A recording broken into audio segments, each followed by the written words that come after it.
आम्ही प्रकाश बीजे रुजवीत चाललो, वाटा नव्या युगाच्या रुळवीत चाललो, रुळवीत चाललो. आम्ही प्रकाश बीजे रुजवीत चाललो, वाटा नव्या युगाच्या रुळवीत चाललो, रुळवीत चाललो. आम्ही प्रकाश बीजे.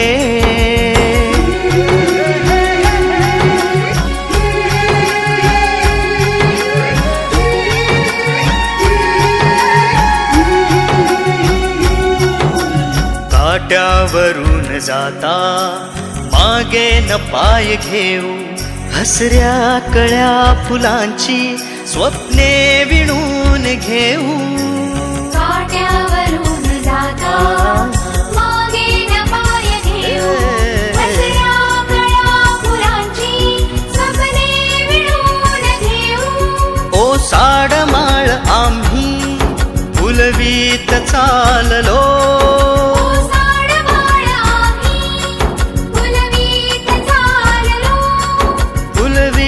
चाललो. आम्ही प्रकाश बीजे रुजवीत चाललो, वाटा नव्या युगाच्या रुळवीत चाललो, रुळवीत चाललो. आम्ही प्रकाश बीजे. सगळ्यांना नमस्कार आणि स्वागत. या गीतात म्हटल्याप्रमाणे प्रकाशाची बीज रुजवणाऱ्या काही साथींना आजच्या कार्यक्रमात भेटणार आहोत.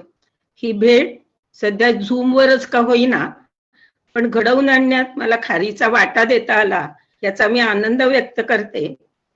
आपल्याला ही प्रकाश बीज फुलवताना काही अंधश्रद्धांच्या निर्मूलनाचंही काम करावं लागणार आहे.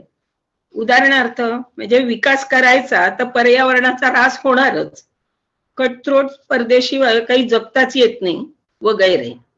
आणि यासोबतच आपली संविधानिक मूल्य सुद्धा जोपासायची आहेत अहिंसक मार्गानेच. आपल्या आजच्या सत्राला मला विकल्प संगम 2 असं नाव द्यावंसं वाटतंय. महाराष्ट्रातला पहिला विकल्प संगम आपण 2015च्या ऑक्टोबर मध्ये संपन्न केला, तोही सेवाग्रामच्या परिसरात. आणि त्यात आनंद निकेतनच्या विद्यार्थ्यांपासून असंच शाश्वत विकासाच्या दिशेने चालणारे अनेक लोक सहभागी झाले होते. विकल्प संगम हा एक वैचारिक मंच आहे आणि त्याची सुरुवात साधारण 2013 पासून झाली, ज्याच्या स्थापनेपासूनच NAPM हा इतर अनेक संस्था संघटना आणि कल्पवृक्ष पुण्यातली संस्था ज्याचे आशिष कोठारी यांच्या पुढाकारानं हा देशपातळीवर असलेली प्रोसेस आहे. काही गोष्टी आपण महाराष्ट्रातही करतो. आज त्यांचं वेगळा सहभाग न घेता आपण त्यांनीच केलेली एक कोर्चीची फिल्म पण बघणार आहोत, नंतर त्याच्याबद्दल सांगेनच. या सगळ्या सोबत मला आणखीन असंही सांगायचंय की या विकल्प संगम ही जी एक सहविचाराची प्रक्रिया आहे, त्यात आम्ही 5 निकष केले आहेत की आपण पर्याय कशाला म्हणायचं, विकल्प कशाला म्हणायचं. त्याचा पहिला निकष आहे की तो पर्याय हा निसर्गस्नेही असावा, तो सामाजिक न्यायाचा हवा, कुठल्याही प्रकारचे भेदाभेद नसलेला असावा. तिसरं की लोकांच्या संस्कृतीचाही त्यात सन्मान हवा, अर्थात चिकित्सकपणे. दुसरं तर स्वावलंबी अर्थकारण किंवा उपजीविकांचा पुढे नेणारा असावा. आणि सर्वात महत्वाचं की सहभागी आणि लोकशाही पद्धतीने प्रक्रिया आवश्यक असा तो असावा. आणि म्हणूनच सौर ऊर्जा हा जरी पर्याय तंत्रज्ञानाचा असला तरी मोठे सेंट्रलाइज्ड कंपन्यांचे जे सौर ऊर्जा प्रकल्प असतात, ज्यात खूप मोठ्या प्रमाणात जमीन लाटल्या जाते, त्यांना विकल्प संगम हा पर्याय किंवा विकल्प असा आम्ही मानत नाही. मात्र अगदी पारंपरिक आदिवासींच्या विविध भागातल्या वैविध्यपूर्ण जीवनशैली किंवा पर्यायी विचारसरणी आधुनिक याच्यातली हे सुद्धा आम्ही एक विकल्प मानतो, जर ते वरचे निकष पूर्ण करत असतील तर. याच्याच बरोबर विकल्प संगम हा वेगवेगळ्या कानाकोपऱ्यातल्या गटांचं दस्तावेजीकरण करतं, फिल्म मधून, पुस्तकांमधून. त्याचा वेबसाईट पण आहे. आणि याचबरोबर मधून मधून आम्ही प्रत्यक्ष भेटून नाती जोडण्याचं आणि अशी देशभरातली अनेक जे छान कामं आहेत. एकदा बोलताना साधना ते म्हटली विकल्प संघ गोधडी आहे, ती उपमा मला फारच आवडली आहे. त्या गोधडीला खूप ऊब आहे आणि त्याच्यातून नेहमीच फार सकारात्मक ऊर्जा मिळत असते. या गोष्टीला जोडून मला आणखीन दुसरा एक मुद्दा मांडायचा आहे की आपली पृथ्वी आणि सगळा समाजच हा फार वैविध्यपूर्ण आहे. विशेषतः भारतात तर आपल्या भौगोलिक परिस्थितीचा परिणाम आपल्या अनेक जीवन पद्धतींवर, आपल्या संसाधनांवर होऊन जे वैविध्य निर्माण झालेलं आहे, त्यामुळे असलेले प्रश्नही विविध आहेत. पण कुठल्याही प्रश्नाची उत्तरं ही एकच उत्तर सर्वांना केंद्रीय पद्धतीने हे अशक्य आहे, चुकीचं आहे. त्यामुळे आपली काही मूल्यात्मक दिशा सारखी असली तरी वेगळ्या वेगळ्या ठिकाणचे आपले त्याची उत्तरं, त्याचे पर्याय हेही वैविध्यपूर्णच असणार आहेत. अशा पद्धतीने काही मांडणी करण्याचा आज आपल्या इथे प्रयत्न होणार आहे. कोरोनाच्या निमित्ताने, कोरोना हा पण एक पर्यावरणीय ऱ्हासाचाच द्योतक आहे, पण त्या निमित्ताने जो लॉकडाऊन करण्यात आला त्या काळात आपल्याला सगळ्यांनाच अनेक अडचणींना तोंड द्यायला लागलं. आणि महत्त्वाचे त्यावेळेला जशी व्यवस्थेतल्या त्रुटी समोर आल्या तशाच आपल्या समाजातल्याही फटी या जास्तीच प्रकर्षाने पुढे आल्या आणि अंधार फार झाला अशी आपली झाली होती. पण आनंदाची गोष्ट अशी की याच काळात काही छोट्या ज्योती या आपल्याला जास्ती स्पष्टपणे दिसल्या आणि त्यांनी दीपस्तंभासारखं काम केलं आणि भविष्यातल्या जास्ती न्यायपूर्ण समाजाचं चित्र आपल्या पुढे आपल्याला त्याची शक्यताही थोडीशी दाखवली. अशाच पद्धतीने कामाची यात्रा करणारी ही उदाहरणं पाहून मला खात्री आहे की आपल्याला त्यांना भेटण्याची इच्छा होईल. त्यामुळे आता आपण झूम यात्रा करूया, पण तुम्हाला जर तिथे जायचं झालं तर मला नक्कीच संपर्क द्यायला आवडेल. मी माझा संपर्क नंतर आपल्या चॅट बॉक्स मध्ये पण लिहून ठेवते. आता आपल्या झूम यात्रेला महाराष्ट्राच्या सुरुवात करूया. आपण सगळ्यात आधी भेटणार आहोत श्रीपाद कोंडे या मित्राला. पुणे ग्रामीण परिसरात श्रीपाद भाऊ अनेक वर्ष काम करतात आणि जन आरोग्य अभियान म्हणून आम्ही सहकारी आहोत. तर श्रीपाद भाऊ आरोग्याच्या एकूणच चळवळीबद्दल आणि विशेषतः करोना काळातल्या काही फार सकारात्मक प्रयत्नात ज्यात त्यांचा सहभाग राहिलाय त्याबद्दल सांगते. नमस्कार. पुणे जिल्ह्याच्या ग्रामीण भागामध्ये म्हणजे बऱ्याच तालुक्यांमध्ये सर्वसामान्य जनतेच्या आरोग्य सेवांसाठी आम्ही काम करतोय. जन आरोग्य अभियान या माध्यमातून ते काम चालतं. जन आरोग्य अभियान 2000 सालामध्ये समविचारी लोकांनी जे आरोग्याच्या सेवांसाठी काम करणारे अनेक संस्था, संघटना, कार्यकर्ते अशा लोकांच्या एकत्रित येण्यातून निर्माण झालं. आणि सर्वांसाठी आरोग्य ही जी जागतिक स्तरावरची घोषणा होती त्याला एक प्रतिसाद म्हणून भारतामध्ये जन आरोग्य अभियान सुरू झालं, जे आज आम्ही इकडे ग्रामीण भागामध्ये पुणे जिल्ह्यामध्ये देखील त्याचं जास्तीत जास्त लोकांच्या सहभागाने ते राबवण्याचा आम्ही प्रयत्न करतो आहे. प्रामुख्याने रुग्णांचे हक्क आणि सर्वसामान्य रुग्णांना सरकारी आरोग्यसेवा चांगल्या पद्धतीने मिळाव्यात आणि खाजगी आरोग्यसेवांवर देखील नियंत्रण यावं अशा पद्धतीच्या मुद्द्यांना धरून जन आरोग्य अभियान बरीच वर्ष कार्यरत आहे.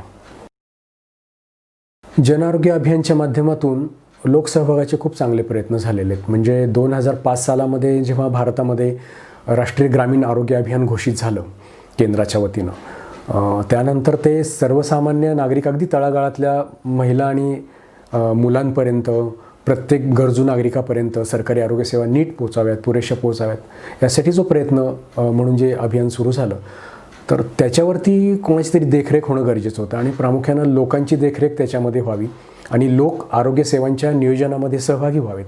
अशा उद्देशानं लोकाधारित देखरेख आणि नियोजनाचा उपक्रम या राष्ट्रीय ग्रामीण आरोग्य अभियानाला जोडून सुरू झाला. भारतामध्ये 8-9 राज्यांमध्ये तो प्रयोग सुरू केला गेला आणि महाराष्ट्रामध्ये आजतागायत खूप चांगल्या पद्धतीनं तो प्रयोग पुढे गेला. महाराष्ट्रामध्ये जवळजवळ 13पेक्षा जास्त जिल्ह्यांमध्ये, ग्रामीण भागामध्ये ग्रामीण रुग्णालय, प्राथमिक आरोग्य केंद्र यांच्यासोबत लोक देखरेख करतात तिथल्या सेवांची आणि तिथल्या समस्यांबद्दल चर्चा करतात आणि त्यांच्या त्या नियोजनामध्ये सहभागी होतात. सोशल ऑडिट करतात रुग्ण कल्याण समितीच्या आणि गाव आरोग्य स्वच्छता पाणी पुरवठा समितीच्या आर्थिक ज्या तरतुदी असतात किंवा जे खर्च केलेले आहेत त्याच्या संदर्भातलं अशा प्रकारचं काम, एक चांगल्या प्रकारचं काम लोकसहभागानं केलं गेलेलं आहे आणि आजही चालू आहे. मला असं वाटतं आरोग्यसेवांचं व्यापारीकरण हे ग्रामीण भागातल्या लोकांसाठी किंवा शहरामधल्या ज्या उपनगरी भाग आहे, झोपडपट्टी आहे, अशा सर्वसामान्य नागरिकांसाठी, इव्हन मध्यमवर्गीय लोकांसाठी सुद्धा खूप त्रासदायक होऊ शकतं. लोक कर्जबाजारी होतात आरोग्यसेवा घेण्यासाठी, टर्शरी आरोग्यसेवांच्या उपलब्धीसाठी. आणि सगळ्यात वाईट असं आहे की जास्तीत जास्त खर्च लोकांचा आरोग्यसेवांवरती होतो. त्यामुळं आरोग्यसेवांचं व्यापारीकरण व्हायला नको आहे. उलट सरकारनं आरोग्यसेवा जास्त बळकट कराव्यात आणि त्याच्यासाठीचं जे बजेट आहे ते वाढवणं देखील गरजेचं आहे. एवढंच नव्हे तर ग्रामीण भागामध्ये आणि उपनगरी भागामध्ये जे पूर्वीपासून आलेले जो आराखडा आहे ग्रामीण आरोग्य यंत्रणेचा, तर तो देखील आता परत नव्या दृष्टिकोनातून बघायला हवा. नव्या निकषांनुसार त्याची पुनर्रचना करण्याची देखील मला वाटतं की गरज आहे.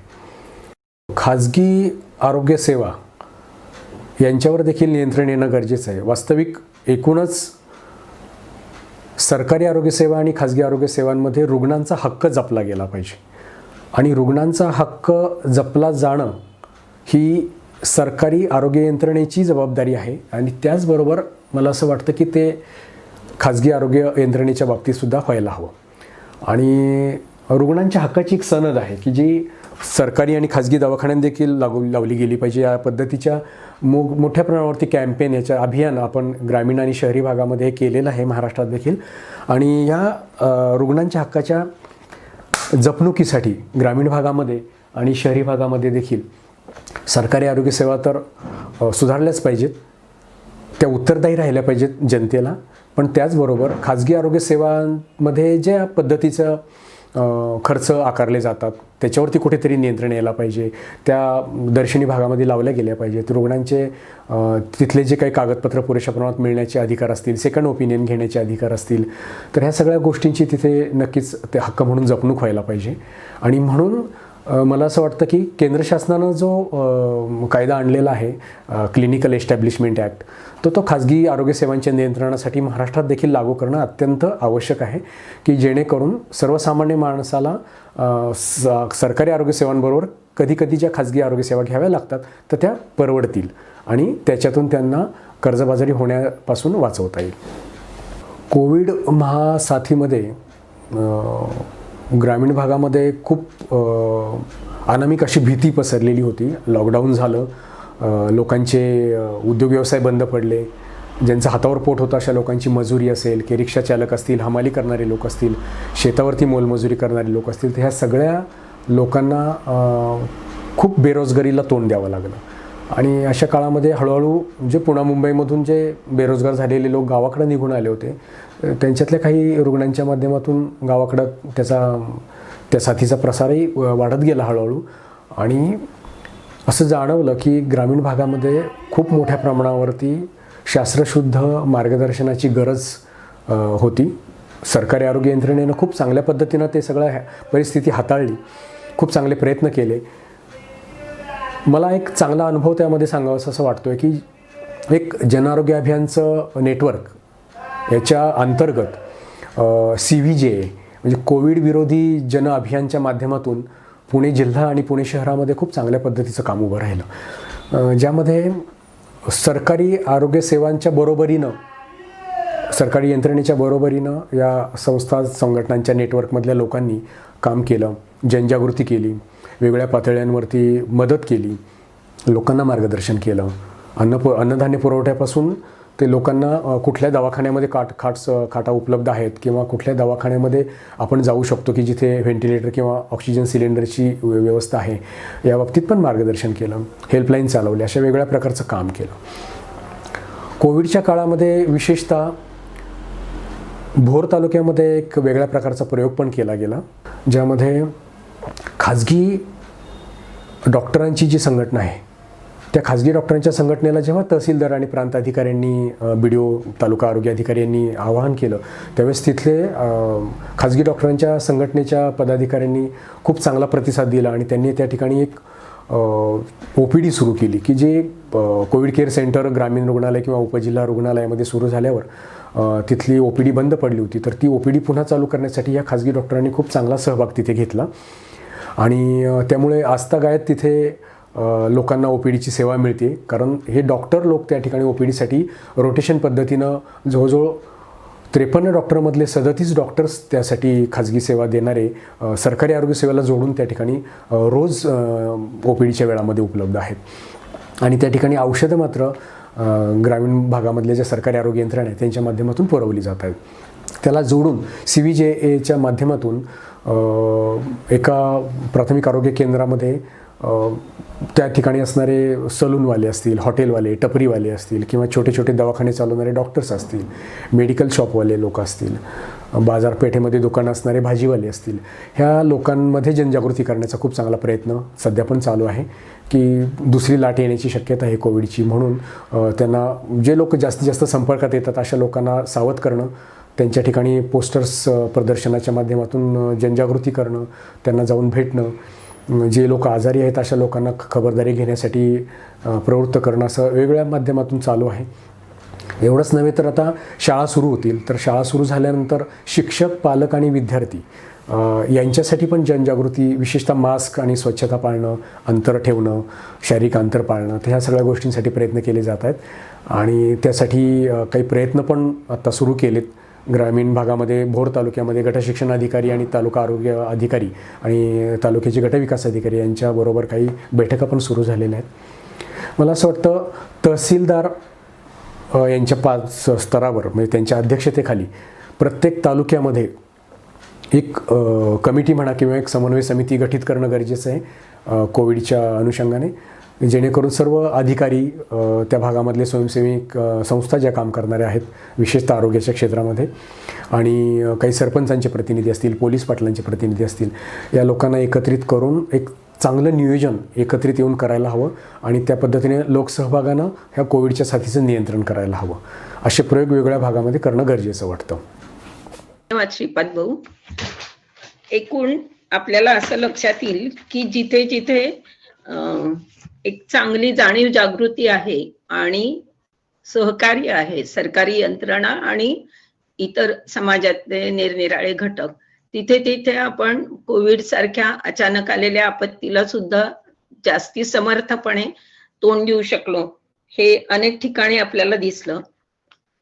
एकंदर गरज आहे ती सहकार्याची आणि कटथ्रोट कॉम्पिटिशन पेक्षा सहकार्य आणि सहविचारातून जास्तीत चांगलं जगणं आपल्याला सगळ्यांना मिळू शकतं. याचा अनुभव आपल्याला मुंबईच्या वस्त्यांमध्ये सुद्धा आपल्या कार्यकर्ते जे आहेत त्यांच्याकडून आला. करोनाच्या काळात तबलीगच्या नावाने आपल्या सत्ताधारी आणि त्यांच्या काही मित्र पक्षांनी धार्मिक तणाव निर्माण केले होते, पण धार्मिक सलोखा, सामाजिक सलोखा हे मूल्य मानणाऱ्या, धर्म, जाती, सर्व प्रकारचे भेद, अशा आपल्या अनेक ठिकाणच्या कार्यकर्त्यांनी खूप चांगलं काम केलं. विशेषतः मालेगाव मध्ये ती सुरुवात झाली की जिथे करोनाचा प्रादुर्भाव आणि हा तणाव या दोन्ही यांनी आपले सर्वोदयाचे साथी तिथे नेहमीच कार्यरत असतात. सांगली वगैरे परिसरात पण झालं आणि मुंबईचं धारावी आणि एकूणच मुंबईच्या वस्त्यांचं मॉडेल याचंही सगळीकडे कौतुक होतं. त्यातली आपली जमीला ही थोडंसं आपल्याशी बोलणार आहे. मेरा नाम जमीला बेगम है। मैं घर बचाओ घर बनाओ आंदोलन मुंबई से हूँ। कोविड के पहले तो हम कई सालों से देख ही रहे हैं कि किस तरीके से हम लोगों के ऊपर लादा जाता है कि मुस्लिम्स ने ये किया, दलितों ने ये किया और बाकी कम्युनिटीज़ ने ये किया वो किया। लेकिन ख़ास बोलकर इस बार जो कोविड के समय जो मुस्लिम्स के ऊपर जो तोहमत बार बार लगी और उसको समाज तो अलग बात है, लेकिन मीडिया इस तरीके से उसको दिखाया गया पूरे देश में कि सिर्फ जमाती और मुसलमान ही कोरोना को इस देश में लॉन्च किया है। इस तरीके से उन लोगों की जो रवैया, उन लोगों के जो डेबिट्स है वो बहुत ही दुखदायक हैं, क्योंकि हम उस जगह पे रहते हैं यहाँ पे सर्व जाति के लोग एक समान रहना और एक समान सभी त्योहारों में जाना आना और एक दूसरे को भाईचारे के साथ में रहने के देश में यहाँ इस तरीके के एक कौम को लेकर बदनाम किया जाता है। और जब सुप्रीम कोर्ट के ऑर्डर्स आते हैं कि ये सब चीज़ें इससे नहीं होती हैं, तो तब जाकर वो कहीं ना कहीं एक कदम पीछे लेते हैं। तो ये दिखता है कि हमने भी कोविड में काफ़ी लंबा समय तक राहत कार्य किया है। हमने बस्तियों में राहत कार्य किया है और अलग अलग जगह पे राहत कार्य किया है, लेकिन इस तरीके का माहौल हमें बहुत कम दिखा। जो लोगों में जिस तरीके से मीडिया फैलाना चाहती है लोगों के अंदर, कुछ मीडिया में तो सभी मीडिया की बात ही नहीं कर सकती हूँ, क्योंकि कुछ ऐसे मीडिया हैं जो गोदी मीडिया के नाम से पहचाने जाते हैं। वही लोग इस तरीके का प्रचार करते हैं कि भाई मुसलमानों ने ये किया, जमातियों ने किया और ये ऐसा हो रहा है, वो वैसा हो रहा है, ये सारा तोहमत पूरा मुसलमानों के ऊपर लगा देना। तो ये कहीं ना कहीं गलत मैसेज है देश के लिए, ख़ास बोल के भारत देश के लिए। तो यहाँ पे सार्वभौमिक तरीके से हम सब रहते हैं, यहाँ पे सभी लोगों की भाईचारा ज़्यादा है। हमने कोविड में ये देखा है कि लोग खाने के लिए तरस रहे थे। वो लोग नहीं देख रहे थे कि यहाँ पे कौन मुसलमान बांट रहा है, कौन हिंदू बांट रहा है खाना, कौन राशन बांट रहे हैं। वो तो ये देख रहे थे कि अभी आने वाले दोपहर का खाना मेरे बच्चों को कैसे खिलाया जाए और शाम का खाने का इंतज़ाम कैसे किया जाए। काम धंधे नहीं रहने की वजह से, सारी व्यवस्था ठप होने की वजह से उन लोगों की दिक्कतें जो थी वो थी कि खाना कोई ना कोई बांटे और वक्त पे पेट भरे। पेट की तो कोई जात नहीं होती है। तो ऐसे वक्त पे लोग ये देख रहे थे कि कैसे हम अपना पेट भरकर अपने परिवार का पेट भरे, इसके पीछे लोग पड़े हुए थे। तो एक तरफ लोग अपने रोजी रोटी खोकर अपना पेट भरने की तरफ जा रहे थे, तो दूसरी तरफ एक तरफा गोदी मीडिया ये चिल्ला के बता रही थी कि सिर्फ जमातियों ने कोरोना फैलाया है। ये सारे चीज़ों का जो इफेक्ट है वो पूरे देश के लोगों के ऊपर एक तबके के ऊपर पड़ रहा था, जहाँ पे मुस्लिम समाज ज़्यादा रहता था। उसके अंतर्गत हमने उसके बाद दिल्ली के दंगे देखे हैं, उसके बाद हमने यूपी बिहार में क्या हो रहा है, अलग अलग राज्यों में क्या क्या हो रहा है, मुसलमानों के नाम पे टोपी पहनने के नाम से क्या हो रहा है, उसके बाद लिबास के नाम से भाषण देना। हमारी सरकार इतनी कमज़ोर हो गई है कि वो लिबास के ऊपर भाषण देने चली जाती है। तो वो ये कहीं ना कहीं देश को तोड़ने की ओर लेकर जा रहे हैं, ना ही कि जोड़ने की ओर। इस तरीके से बोला जाता है कि दिन बढ़ते जाते हैं तो डेवलप होते जाता है, लेकिन यहाँ सरकार के दिन बढ़ते जा रहे हैं तो डेवलप नहीं हो रहा है। देश को, देश के लोगों के भाईचारे को, एक दूसरे की स्नेहता को तोड़ने वाली बात होती है। जब भी कोई टिप्पणियाँ होती है, जब भी कोई डेबिट होते हैं, तो वहाँ पे दिखाया जाता है कि ये अलग है, ये अलग है। और ऐसे मंच की हमें ज़रूरत है जहाँ पे हम सब मिलकर अच्छे से रह सकते हैं। ऐसी बातें बोले, कोई धर्म की किताबों में नहीं लिखा है कि तुम अलग हो, तुम अलग है। हम सब इंसान हैं, तो इंसान के जैसा रहना चाहिए। इंसान के जैसा रखने वाली जो भी नीति है, वो नीति को मीडिया पे लानी चाहिए, वो नीति को पेपर में लानी चाहिए, वो नीति को सामने लानी चाहिए, ना ही कि सबको तोड़ा जाने वाली नीति हमें नहीं चाहिए। इसलिए हम चाहते हैं कि शांतिपूर्वक हमारा देश, समधर्म समभाव से रहने वाला हमारा देश, समता सादगी स्वावलंबन के साथ में जीने वाला हमारा देश, सुरक्षा वाला हमारा देश, सुरक्षा जो महिलाएं जो आज जो सुरक्षा चाहती हैं। धन्यवाद जमीला. आमची जमीला ही सामाजिक सलोख्यात जगणारी मैत्रीण आहे आणि त्यामुळे आपल्या सगळ्यांची जबाबदारी तिच्या मांडणीतून आपल्याला पुन्हा एकदा आठवण होईल की सामाजिक सलोखा महाराष्ट्रात बऱ्याच प्रमाणात आपण टिकवण्यात यशस्वी झालो. हा अजून आपल्या पुढच्या पिढ्यांमध्ये पण रुजवण्याची आपल्यावर जबाबदारी आहे आणि मला खात्री आहे की आपण सगळे ती आनंदाने पार पाडूया. जसं एकूण समाजाच्या विकासासाठी आणि अगदी आर्थिक विकासासाठी सुद्धा शांतीपूर्ण सहजीवनाची गरज आहे. मला जमिलाच्या मागचे सगळे पक्षी वगैरे, ती आता दुसऱ्या जागी गेली आहे, नाही तर ती वस्तीत मुंबईत राहते, ते सगळं पाहून असं आठवलं की निसर्ग आणि समाज याच्या सुद्धा संवादाची अतिशय आवश्यकता असते. आणि आरोग्यासाठी, अगदी शारीरिक आरोग्यासाठी सुद्धा महत्वाचा घटक असतो पोषण. जे पोषण आपल्याला निसर्गातल्या अनेक जीवन साखळ्या ज्या आहेत, अन्न साखळ्या आहेत, त्यातून स्वतःलाही मानवांनाही मिळवणं आणि आपल्या सजीवांसाठी पण ते चांगल्या शुद्ध पद्धतीने रसायनमुक्त राखणं हे अतिशय महत्वाचं आहे. अशा प्रकारे निसर्ग संवादी काम करून निसर्गाचं संवर्धन आणि त्याचबरोबर आपलीही उपजीविका यशस्वीपणे पार पाडणाऱ्या आपल्या काही मित्रांना आता आपण पुढच्या 2 मांडण्यात भेटणार आहोत. पहिली मांडणी आहे शहापूरची आपली मित्रमंडळी इंदवीताईंचं. आपण काल ऐकलं, त्यांच्या सोबत ही काम करणारी आहेत. माझं नाव गणपत धर्म मेंगाळ, राहणार शिशीवाडी, ग्रामपंचायत झाडगर, तालुका मुरबाड, जिल्हा ठाणे. सामूहिक वन हक्काबद्दल बोलायचं झालं तर जशी आपली खाजगी जमीन असते त्याच्यावर आपले हक्क असतात, तसे आपणाला पण जंगलावर पण हक्क मिळण्यासाठी सामूहिक वन हक्क कायदा झाला आणि त्या अंतर्गत आम्ही सामूहिक वन हक्क दावा तयार करून तो मंजुरीसाठी पुढे पाठविला आणि आम्हाला आमच्या गावाला 99 हेक्टर क्षेत्र हे मंजूर झाले शिशेवाडी CFR नावाने.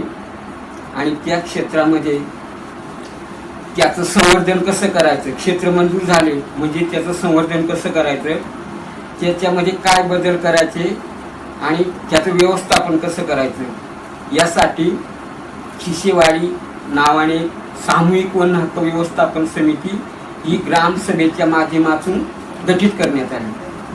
आणि ती गठीत केल्यानंतर त्या अंतर्गत आता आम्ही जंगलामध्ये वेगवेगळी कामं करण्याचं नियोजन, आराखडे तयार करण्याचं काम आमची समिती सध्या करत आहे. आणि आतापर्यंत आम्ही बरीचशी कामं केलेली आणि सुरू पण आहे.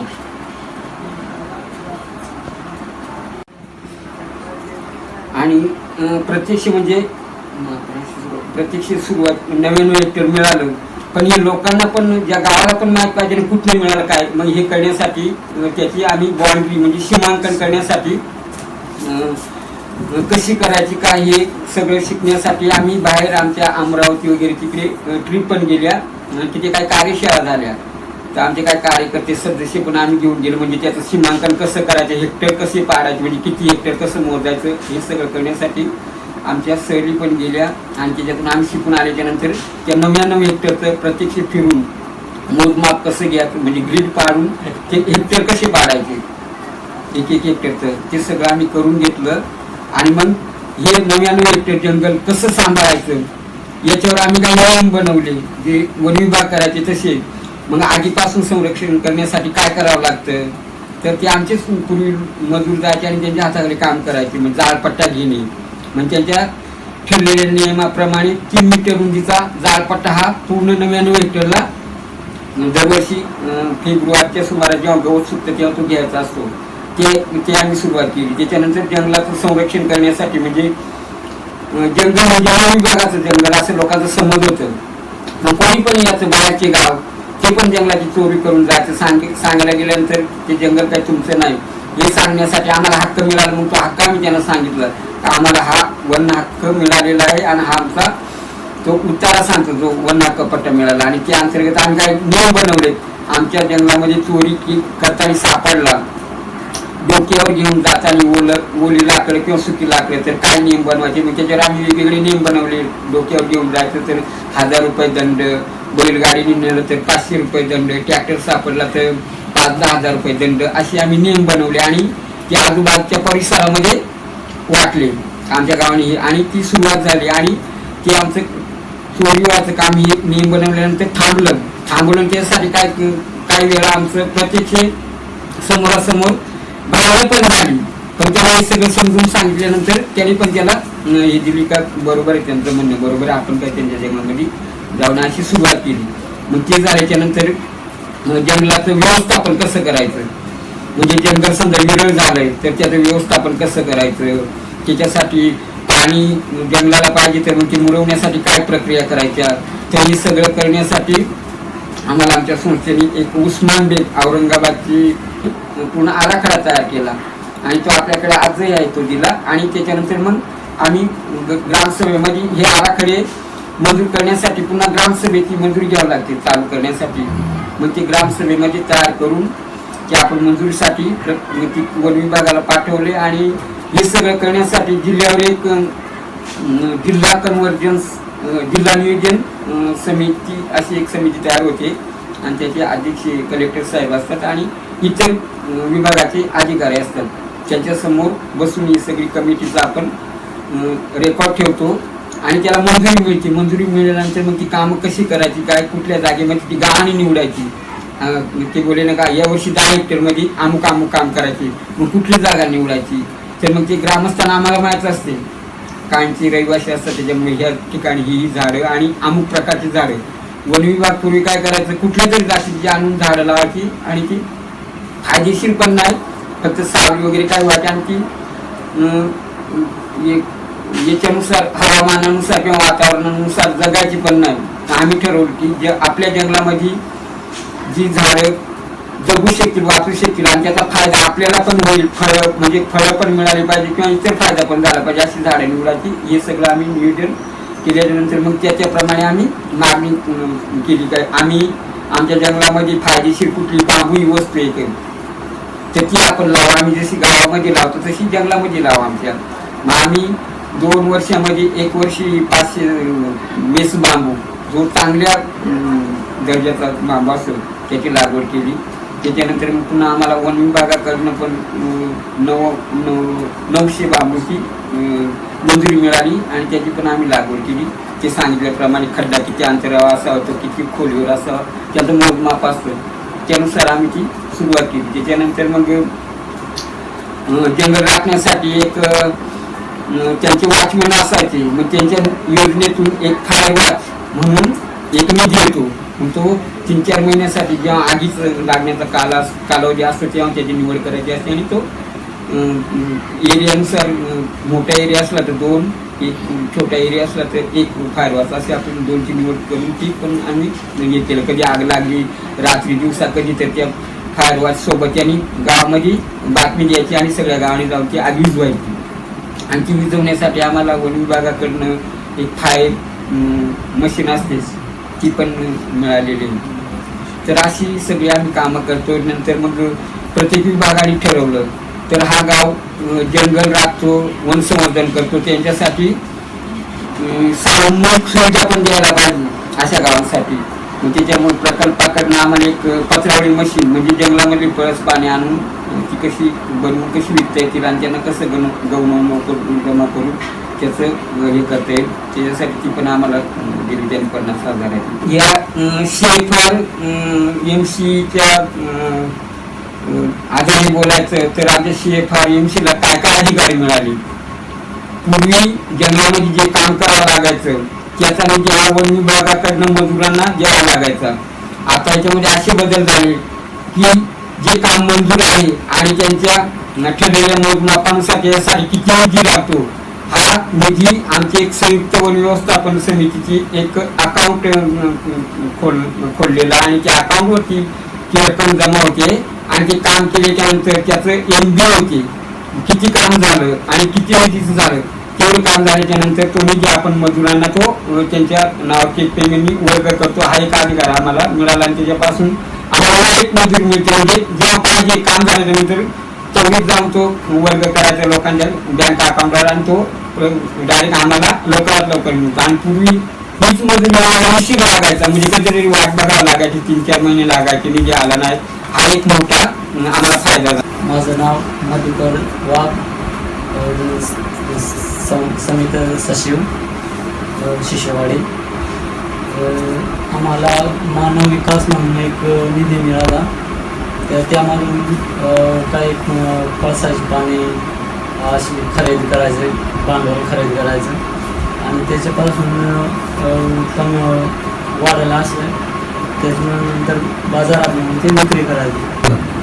माझे नाव नवसुशी वावाळ, राहणार शिष्यवाडी, तालुका मुरबाड, जिल्हा ठाणे. आमच्या गावात जसे हे आम्हाला जे 99 हेक्टर जमीन भेटली व वन पट्टा आम्हाला भेटला, त्याच्यामार्फत आम्हाला गावाला खूप फायदा झाला. एक असं झालं का आम्हाला जे जंगलातून वन उपज पहिला अधिकार नव्हता तो अधिकार पण भेटला आणि जंगलात आमच्या गावात 45 कुटुंब राहतात.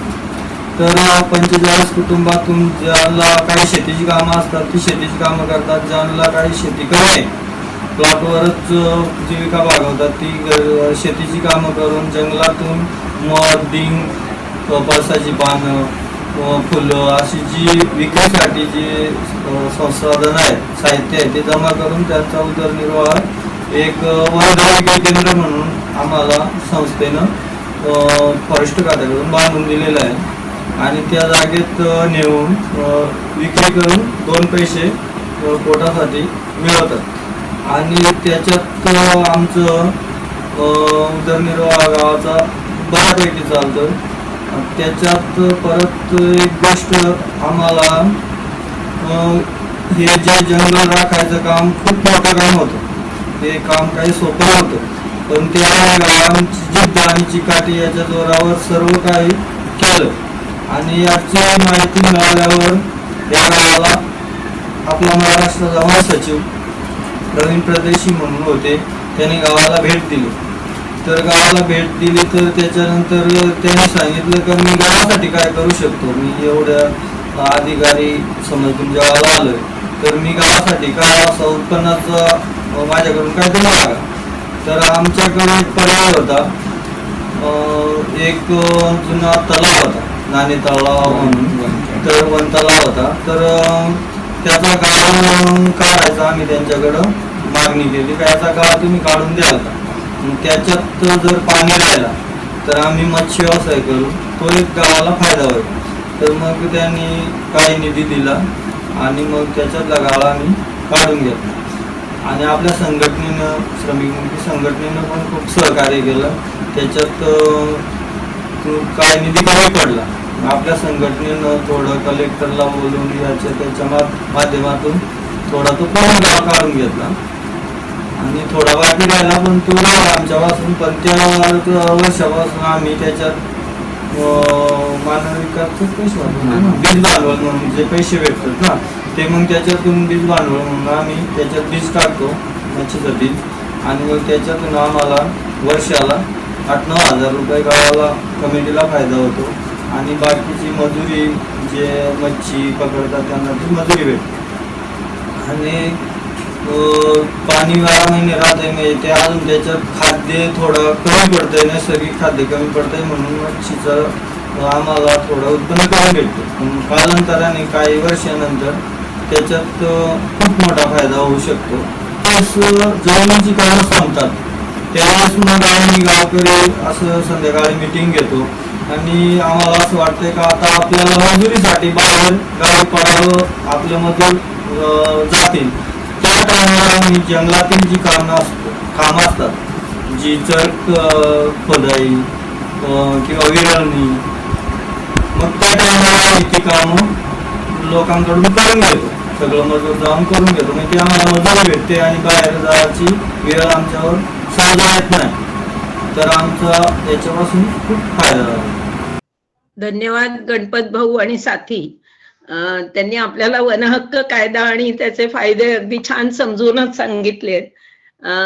त्याच्यावरून मला आणखीन एक आठवण जोडून सांगावीशी वाटते की 2009 मध्ये कोरचीमध्ये एक खनन प्रकल्प येणार होता, लोह खनन प्रकल्प, आणि तिथे झेंडेपार नावाचं गाव आहे कोरची तालुक्यात, गडचिरोली जिल्ह्यात, जे छत्तीसगडच्या बॉर्डरवर आहे. त्याच्या अवतीभोवतीच्या सगळ्या लोकांना ते जंगल वाचवायचं होतं, त्यांना खनन प्रकल्प नको होता. पण नक्षलवादी जवळचा भाग, त्यामुळे आपल्या पद्धतीचं आंदोलनही तिथे करणं अवघड होतं. अशा वेळा तरी आम्ही एक निवेदन, तेव्हा मी NAPM ची महाराष्ट्र समन्वयक आणि शुभदाताई सतीश गोगलवार जे आम्ही आमच्या आरोग्यासाठी म्हणून त्या क्षेत्रात काम करतात, त्या शुभदाताई आणि मी NAPMच्या लेटर हेडवर RR पाटलांकडे हिवाळी अधिवेशनाच्या वेळा निवेदन घेऊन गेलं. तर RR पाटलांनी ते घेतलं. ते तिथले पालकमंत्री होते आणि मला म्हटले की अहो पण मग विकास कसा करायचा.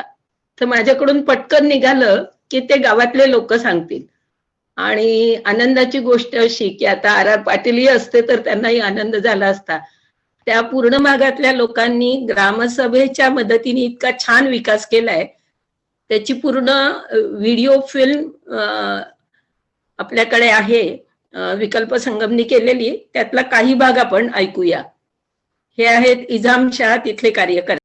उनके जंगल का अधिकार मिला है, लेकिन जो गौन वन उपज है वो बिक्री कैसे करने का। अभी हमने तेंदू और बाम्बू का शुरुआत किया है।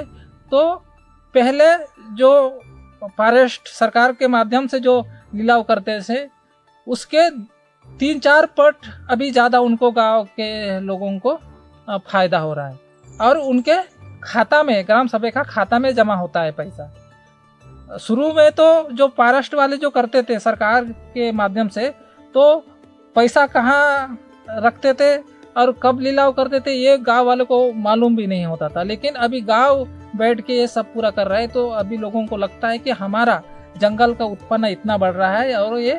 और यहाँ एक है कि ज़्यादा तो जंगल से ही उत्पन्न ज़्यादा मिलता है। सब हिरडा बेहड़ा मोहा सब लकड़ी वगैरह लाते हैं, उनका अगर से रेट निकल जाए तो खेती से 4-5 पट ज़्यादा उत्पन्न इनको मिलता है। तो ये भी बाम्बू और तेंदू, इसका सही रेट अभी ग्राम सभा को मिलता है। This has led to being harassed less often by the Forest Department and a higher income from non-timber forest produce for people. Gram Sabhas are financially empowered for the first time and are undertaking a number of activities for the collective well-being of their members.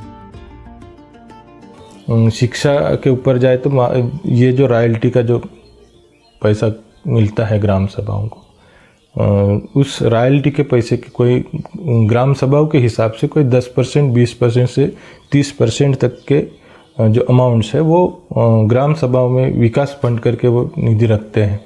उसमें से शिक्षा के बारे में अगर कोई बच्चा अगर उच्च शिक्षण लेना चाहता है और उनके घर की परिस्थिति एकदम कमज़ोर है, तो ग्राम सभा की तरफ से उनको आर्थिक मदद करके उन्हें उच्च शिक्षित करने के लिए उनको सहयोग करना। तो पैसा अगर से ग्राम सभा में आता है तो गांव का विकास, कुछ और प्लांटेशन लगाना है, गांव में किसी को अगर से शादी ब्याह में पैसे देना है तो एक गांव के ग्राम सभा डिसाइड करता है, वो पैसा उनको देते हैं। उसके बाद में महिलाओं को जैसा प्रशिक्षित महिलाओं को प्रशिक्षण के बारे में अगर कुछ बाहर स्टडी करने जाना है तो ग्राम सभाओं के माध्यम से उनको आर्थिक मदद भी इस ग्राम सभाओं के फंड में से करके उनको सब चालू है। The Mahagram Sabha also helps members of one Gram Sabha share their knowledge and experiences with other Gram Sabhas and can be used to address conflicts. A sense of belonging and ownership of the forest is gradually being rekindled. As a consequence of this, Gram Sabha-based systems of management and protection of forests are now emerging. आम्ही जंगल रक्षणासाठी प्रति घर 6 म्हणजे एक दिवस 6 घरची निवड केले आणि प्रत्येक दिवशी आणि एक रजिस्टर तयार केले की आज ह्या तारखेला कोण गेले होते, असं म्हणजे 6 घर असे 9 म्हणजे हे गट तयार केले म्हणजे जंगल रक्षणासाठी। तिथे महिला आणि पुरुष, आता माझ्याकडे जे माझे मिस्टर नाही राहिले तर मी जाऊ शकते आणि ते राहिले तर ते जाऊ शकतात, या पद्धतीने रक्षणासाठी जाते। अभी 4-5 साल हो रहा है, अभी जंगल नहीं जलने से वहाँ का जो जैव विविधता है, अनेक प्रकार का जड़ी बूटियाँ है, जैसे कि अगर से जाड़ का कोई अगर बीज अगर नीचे गिरता है तो वो भी बच जाता है। तो ये जंगल नहीं पेटने से इनका एक फ़ायदा दिखता है। इनको जो पैसा आता है जंगल, जैसे कि हिरडा बेहड़ा मोहा कुछ और भी बाम्बू का तेंदू का, तो कुछ गांव में तो ऐसा है कि उन्होंने जहाँ पे प्लांटेशन लगाया है वहाँ बाम्बू नहीं था, तो बाम्बू का प्लांटेशन भी किया है इन्होंने। तो ये सब पूरे महाग्राम सभा के लोगों ने बताया है। Whether in resistance to mining or in creating social, political, economic and ecological transformations, the Women's Collective, or Mahila Parisa Sangh, has played a crucial role. कि हम शासन के साथ भी हम बोल सकते हैं, अधिकारी के साथ में बोल सकते हैं, हमारे सवाल रख सकते हैं। ये महिलाओं के इसमें बहुत से अच्छा से वो बदलाव जो आया है ये संगठन के माध्यम से। सारी चीज़ भी यहाँ भी आर्थिक भी है, सामाजिक भी है, संस्कृति भी है। इस सारे चीज़ में बदलाव आना चाहिए कि सही सबको समान न्याय मिलना चाहिए, चाहे लड़की हो, लड़का हो, महिला हो या पुरुष भी हो, सभी को समान मिलना चाहिए, सभी को समान संधि भी मिलना चाहिए समाज में रहने के लिए, बोलने के लिए, खाने के लिए। इस चीज़ को तभी हम इसको विकास बोलेंगे। तो इस तरह से सोच रहे हैं, बार बार रख रहे हैं उस बात को, सिर्फ गांव की नहीं तो अलग अलग, ये जैसे हमारे संस्था है उसी तरह अलग अलग संस्था है, संगठना है, वो लोग अभी हमारे पीछे है। लेकिन इस चीज़ को समझने के लिए, उसको मन में रुझाने के लिए पता नहीं और कितने साल लगेंगे, लेकिन लड़ाई तो शुरू है, मांगनी शुरू है, ये चीज़ में बदलाव आना चाहिए करके। कि एक गोंडी में कहावत है कि चांगला काम कियांसाठी सफल और कुनो आप पुन्हा जबाबदारीता जाणीव आता पाहिजे। अच्छा काम करने के लिए अपना अपना जवाबदारी का जानीव होना चाहिए। ये अगर से का गांव में सभी लोगों को मालूम हो तो गांव का विकास गांव के ग्राम सभा और गांव के लोग करेंगे। ये अभी तक के अच्छा रिजल्ट आता है। इसके लिए बाहर के लोग आके कर देंगे ऐसा नहीं, कि अपना गांव का विकास खुद वो लोग अपना विकास करेंगे। ये सब पूरा मुद्दे समझने के बाद ये कर सकते हैं, ऐसा लगता है हमको भी। त्यानिमित्ताने आम्ही गडचिरोली जिल्ह्यात आम्ही आमच्या आरोग्यासाठी संस्थेच्या मार्फत गडचिरोली, चंद्रपूर जिल्ह्यामध्ये आणि नागपूरच्या गरीब वस्त्यांमध्ये काम करतो। त्याच्यात आम्ही मग ठरवलं की याचा एक की काय आता स्थिती आहे या लॉकडाऊनच्या याच्यामुळे। जवळ साधारण 15-20 दिवस होऊन गेले होते, महिनाभर व्हायला लागला। त्या काळात आम्ही सर्वेक्षणामध्ये लक्षात आलं की लोकांकडे जे काही थोडे बहुत पैसे होते, धान्य होतं, ते लोकांनी वापरलं। पण त्याच्यानंतर लोकांकडे, बऱ्याच लोकांकडे रोजच्या खाण्यासाठी लागणारं धान्य किंवा सामान घ्यायसाठी, किराणा सामान याच्यासाठी पैसा नव्हता। त्याच्यामुळे आम्ही संस्थेने एक सर्वे करून असे एकदम जे लोक महत्त्वाचे आहेत, ज्याच्यात विकलांग आहेत, एकल महिला आहेत, गरीब मजूर आहे की जे रोज कमवून आपलं आयुष्य जगणारे असे मजूर स्त्री पुरुष आहेत, या सगळ्या लोकांची एक यादी तयार केली आणि साधारण 2000 लोक आम्हाला आमच्या या तिन्ही गडचिरोली, चंद्रपूर आणि नागपूर याच्यामध्ये प्राथमिकरित्या आमच्या कार्यक्षेत्रामध्ये लक्षात आले आणि त्या लोकांना आम्ही ताबडतोब त्यांच्या एक रेशन किट, ज्याच्यामध्ये धान्य, एक 10 दिवस पुरलेलं धान्य, किराणा अशा पद्धतीची मदत तातडीने या सगळ्यांपर्यंत पोहोचवली। दुसरं की आम्ही ज्या भागामध्ये मग शेतीचा सीझन आला, त्याच्यामुळे लोकांकडे रोजी आणि कामाचा पैसा नसल्यामुळे पुष्कळ ठिकाणी बिजाई घ्यायची धानाची, म्हणून मग ज्या शेतकऱ्यांसोबत आम्ही काम करतो अशा गरीब अल्पभूधारक शेतकऱ्यांना त्याची बिजाई, धानाची बिजाई, किचन गार्डनमधल्या बनवायसाठी जे भाजीपाल्यांची बिजाई अशा पद्धतीचं वाटप केलं। दुसरं त्याच्यामध्ये सॅनिटायझर आहे, तुमचे साबण आहे, मास्क आहे, अशा पद्धतीचं वितरण एक प्राथमिक स्वरूपामध्ये केलं।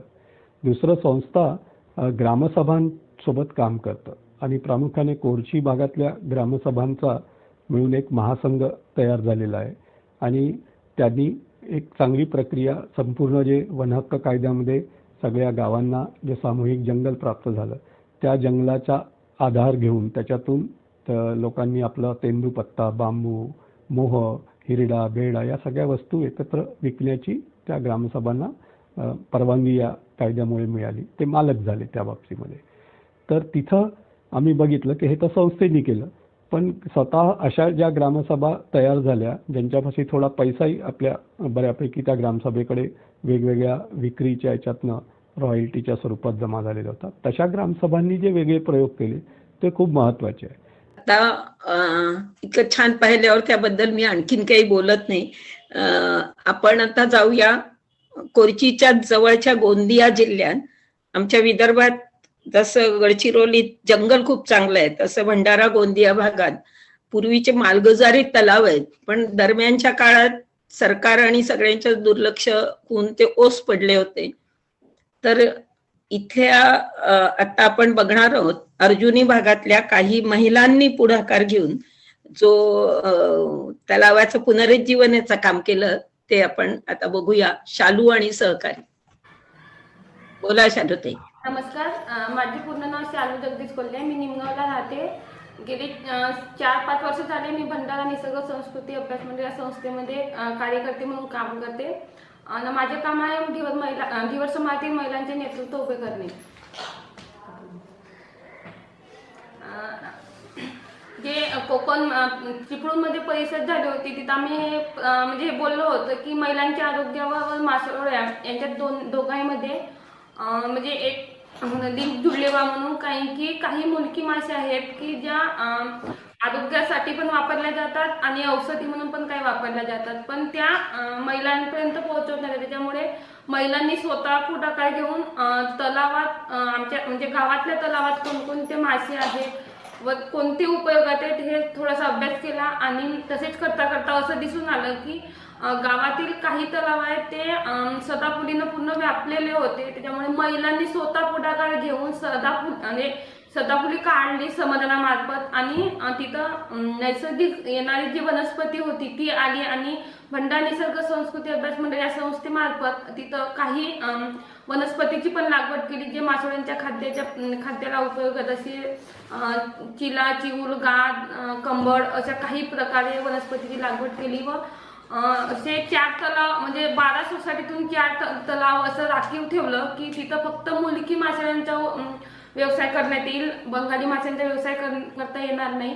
आणि महिलांच्या पुढाकारातून हे करता आलं की जी वनस्पती लागवड केली तलावामध्ये ती महिलांनी स्वतः लावली, पुरुषांनी आणून दिली व महिलांनी ती लागवड केली. आता लॉकडाऊनच्या काळामध्ये म्हणजे महिलांचा एवढा सहभाग झाला की तलावात मासेमारी करता येत नव्हतं, कारण की गावागावामध्ये कोरोना पसरले असल्यामुळे काही व्यवसाय करता येत नव्हतं.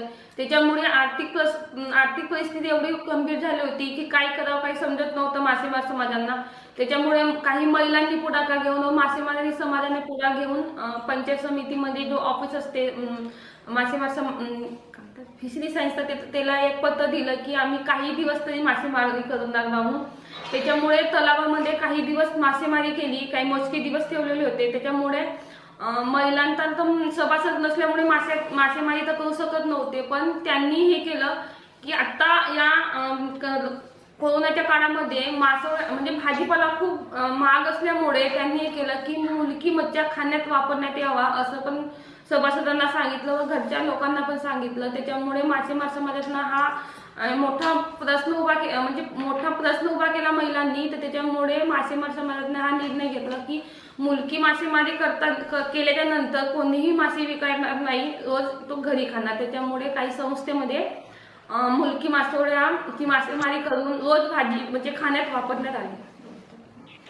नमस्कार, माझे नाव आहे सरिता मेश्राम, सावरटोला. भंडारा निसर्ग व संस्कृती अभ्यास मंडळ या संस्थेमध्ये गेल्या 5 वर्षापासून मी कार्यकर्ते म्हणून काम करत आहे. तर या आत्ता जे काही लॉकडाऊनच्या काळामध्ये जी काही मासेमारी करण्याची जी काही पद्धत होती ती थोडी म्हणजे अडचणीची होती यावर्षी. कारण मासेमारांना मासेमारी करण्यासाठी बाहेरून जे काही बिजेट वगैरे आणायचे साधने होते ते काही आणता आलं नाही. त्यामुळे गावातल्या तलावामध्ये जे काही मासे आहेत त्याच मुलकी मासोळ्यांची विक्री करून त्यांनी आपली उपजीविका भागवली आहे. तसेच यावर्षी सावरटोला येथील उमरी तलावामध्ये लॉकडाऊनच्या काळामध्ये महिलांच्या पुढाकाराने ज्या तलावामध्ये मुलकी मासोळ्यांसाठी आवश्यक असणाऱ्या वनस्पती आहेत त्यांची लागवड करण्यात आलेली आहे. आणि तसेच जे कंद म्हणून आहेत, कमळकंद, घोडेफुत्या वगैरे, हे यांच्यामध्ये खूप विटॅमिन्स असतात, तर त्यांची पण लागवड करण्यात आलेली आहे. महिलांच्या पुढाकाराने आरोग्य संदर्भातील ज्या काही महिलांच्या दृष्टीने ज्या काही समस्या आहेत, मुलकी मासोळे जर आहारामध्ये घेतले तर महिलांचे जे काही आरोग्य संबंधीचे प्रश्न आहेत ते कमी होतात. जसं महिलांना कमजोरी वगैरे येणे, तर जे मुलकी मासोळे असतात, भिरपूस, काटवे, वाघूर यासारख्या जर मासोळ्या नियमित आहारामध्ये घेतल्या तर कुपोषणाचे पण प्रमाण कमी होते.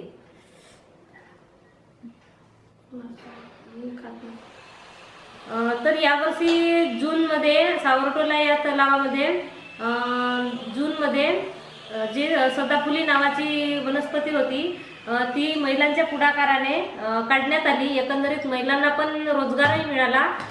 तसेच सदाफुली काढल्यानंतर नांगरणी करण्यात आली.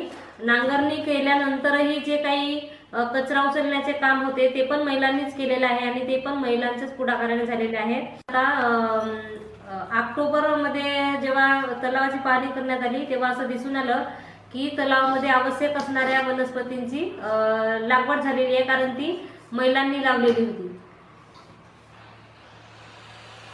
नमस्कार, माझं नाव कविता मौजी आहे आणि मी कोकणाला राहते. गेल्या 3 वर्षापासून भंडारा निसर्ग संस्कृती अभ्यास मंडळ या संस्थेमध्ये मी जोडलेली आहे आणि कार्यकर्ती म्हणून 3 वर्ष झाले काम करत आहे. अगोदर आमच्या गावामध्ये मामा तलाव म्हणून आहे, त्या तलावामध्ये पाणी राहत नव्हतं, मासोळ्याचं पण प्रमाण पुष्कळ कमी होते. पण भंडारा निसर्गच्या वतीने आमच्या मामा तलावामध्ये लागवड करण्यात आली. त्या लागवडीमुळे मुलकी मासोळ्याचं पण प्रमाण वाढलं आणि ते चिला, गाद, चिऊर या सगळ्या वनस्पती लावल्यामुळे मासेमारांचं उत्पन्न पण वाढलं.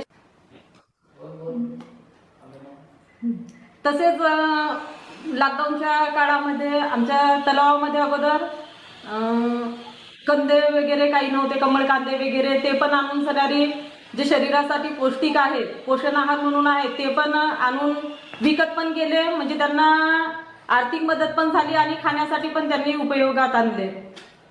धन्यवाद. आपल्या जाणीव जागृतीतून वर्तन बदल असं या मुलींनी मला सांगितलं होतं आमच्या महिला आरोग्याच्या परिषदेत, की ताई आम्ही आधी मासे खात नव्हतो पण कुपोषण दूर करायला महत्वाचं म्हणून आम्ही खायला लागलो. हे मला फारच कौतुकाचं वाटलं. असा निसर्ग जगवत आणि स्वतःचं जीवन संपन्न करणारा समाज जर हवा तर आपलं शिक्षणही तसं असायला हवं, अशी जाणीव होऊन की काय कोकणातल्या मोरमित्रांची शाळा सुरू करणाऱ्या राजन इंदुलकरांकडून आपण त्यांचे अनुभव ऐकूया. मोरमित्रांची शाळा हे आमच्या एका शैक्षणिक अनुभवाचं शीर्षक आहे. मुलांनी रानात सापडलेली मोराची अंडी आणून आपल्या कोंबडीजवळ उभवायला ठेवली. ती अंडी उबवली, कोंबडीच्या पिल्लांसोबत वाढू लागली. सुरुवातीला कोंबडीची आणि मोराची पिल्ले एकसारखी दिसत. मुलांना वाटलं मोराची पिल्ले आता कोंबडीसारखीच होतील. पण एके दिवशी अखेर रानातील मोराच्या आवाजाच्या दिशेने मोराची पिल्ले रानात निघून गेली. मुलांनी निष्कर्ष काढला, आपण कोंबडीच्या सहाय्याने मोराची पिल्ले वाढवू शकतो, पण मोर बनण्यापासून मात्र त्यांना रोखू शकत नाही. अशा असंख्य शैक्षणिक अनुभवांनी समृद्ध आहे आमची प्रयोगभूमी निवासी शाळा. कोकणातील सह्याद्री पर्वताच्या कुशीत घनदाट जंगलात बसलेली ही केवळ शाळा नव्हे तर कुटुंबच आहे. इथे आजूबाजूच्या डोंगरदऱ्यातील कष्टकरी, आदिवासी, गवळी समाजातील 30-35 मुले मुली एकत्र राहतात, खेळतात, कामं करतात आणि शिकतात. गेल्या 25 वर्षापासून श्रमिक सहयोग संस्थेने चालवलेली ही प्रयोगशील शाळा आहे. पुस्तकी शिक्षणाच्या कक्षा रुंदावत बुद्धी, मन आणि शरीराच्या संतुलित विकसनावर बेतलेले असे हे शिक्षण आहे.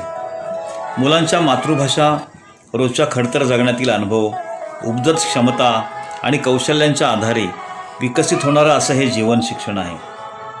शालेय शिक्षणाबरोबरच शेती, वनसंवर्धन, स्वयंपाक, पशुपालन, हस्तकला, ऊर्जा निर्मिती, विविध व्यवसाय कौशल्य, संगीत, नृत्य, खेळ, माध्यम तंत्र असे विविध घटक या शिक्षणात सामावलेले आहेत.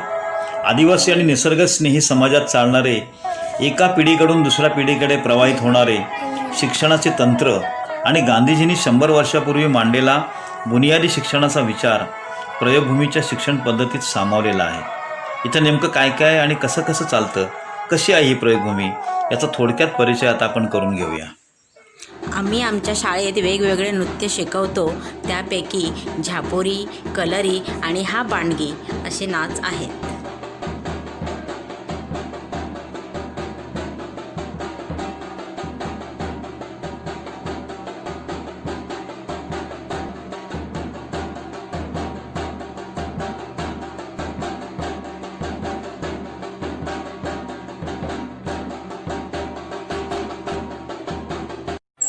आठवड्यातून आम्ही एकदा शास्त्रीय संगीत शिकतो आणि काही राग शिकलो आहोत. त्यातील हा भूप राग आहे आणि त्यातील ही चीज.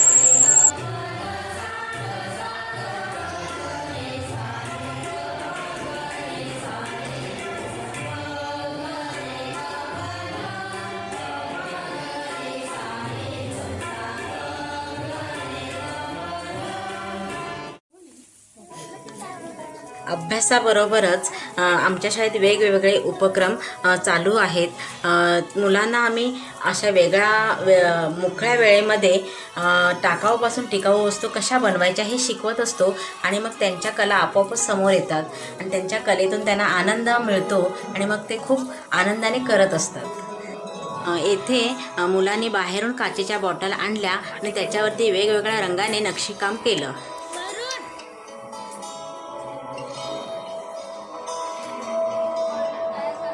अभ्यासाबरोबरच आत्ताच्या युगामध्ये संगणकाची खूप गरज आहे आणि त्यामुळे आम्ही शाळेमध्ये मुलांना आठवड्यातून 2दा तरी संगणकाविषयी प्राथमिक माहिती देतो आणि ती खूप गरजेची आहे.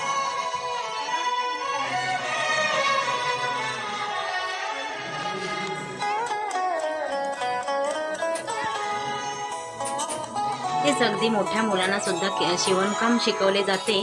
त्यामध्येच हा पहिला जो भाग आहे तो शिलाई, पाय कसं मारणं हे प्राथमिक आहे.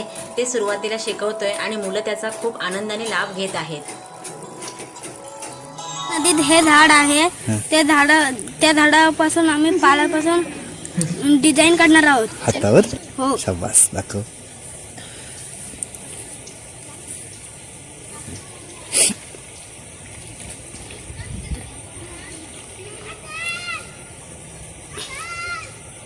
डिझाईन झाली. मी मंगेश. आम्ही इथं परसबाग तयार केलेला आहे. परसबागात उत्पन्न कसा घेतो हे तुम्हाला सांगणार आहे. परसबागामध्ये आम्ही वाफे करून त्याचं मोजमाप करून वेगवेगळे माती तयार करून त्याच्यात माठ वगैरे भाजीपाला टाकून त्याचा आम्ही भाजी करतो. आम्ही ह्या महिन्यात आम्ही लिंबूचे उत्पन्न लागलेलं होतं.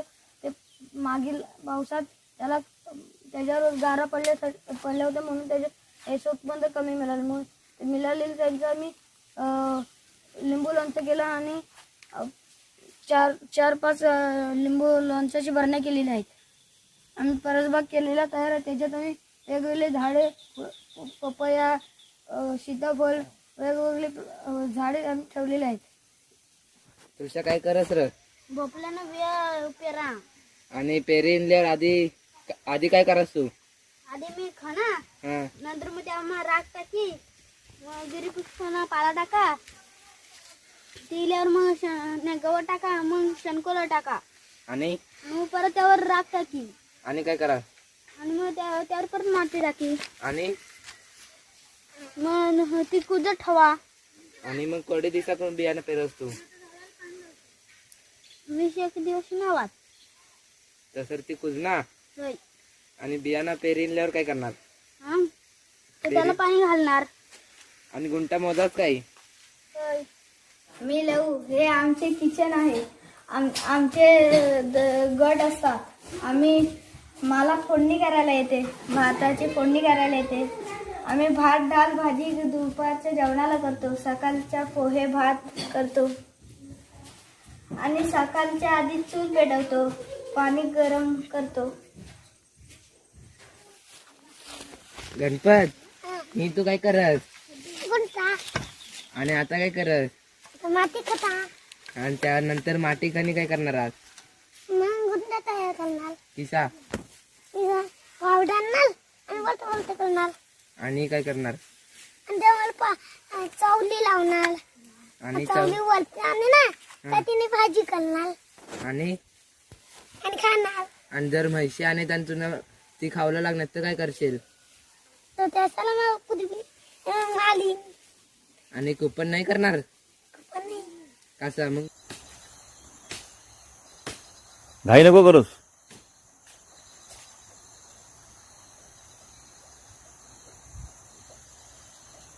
घाई केलीस तर 50 तू.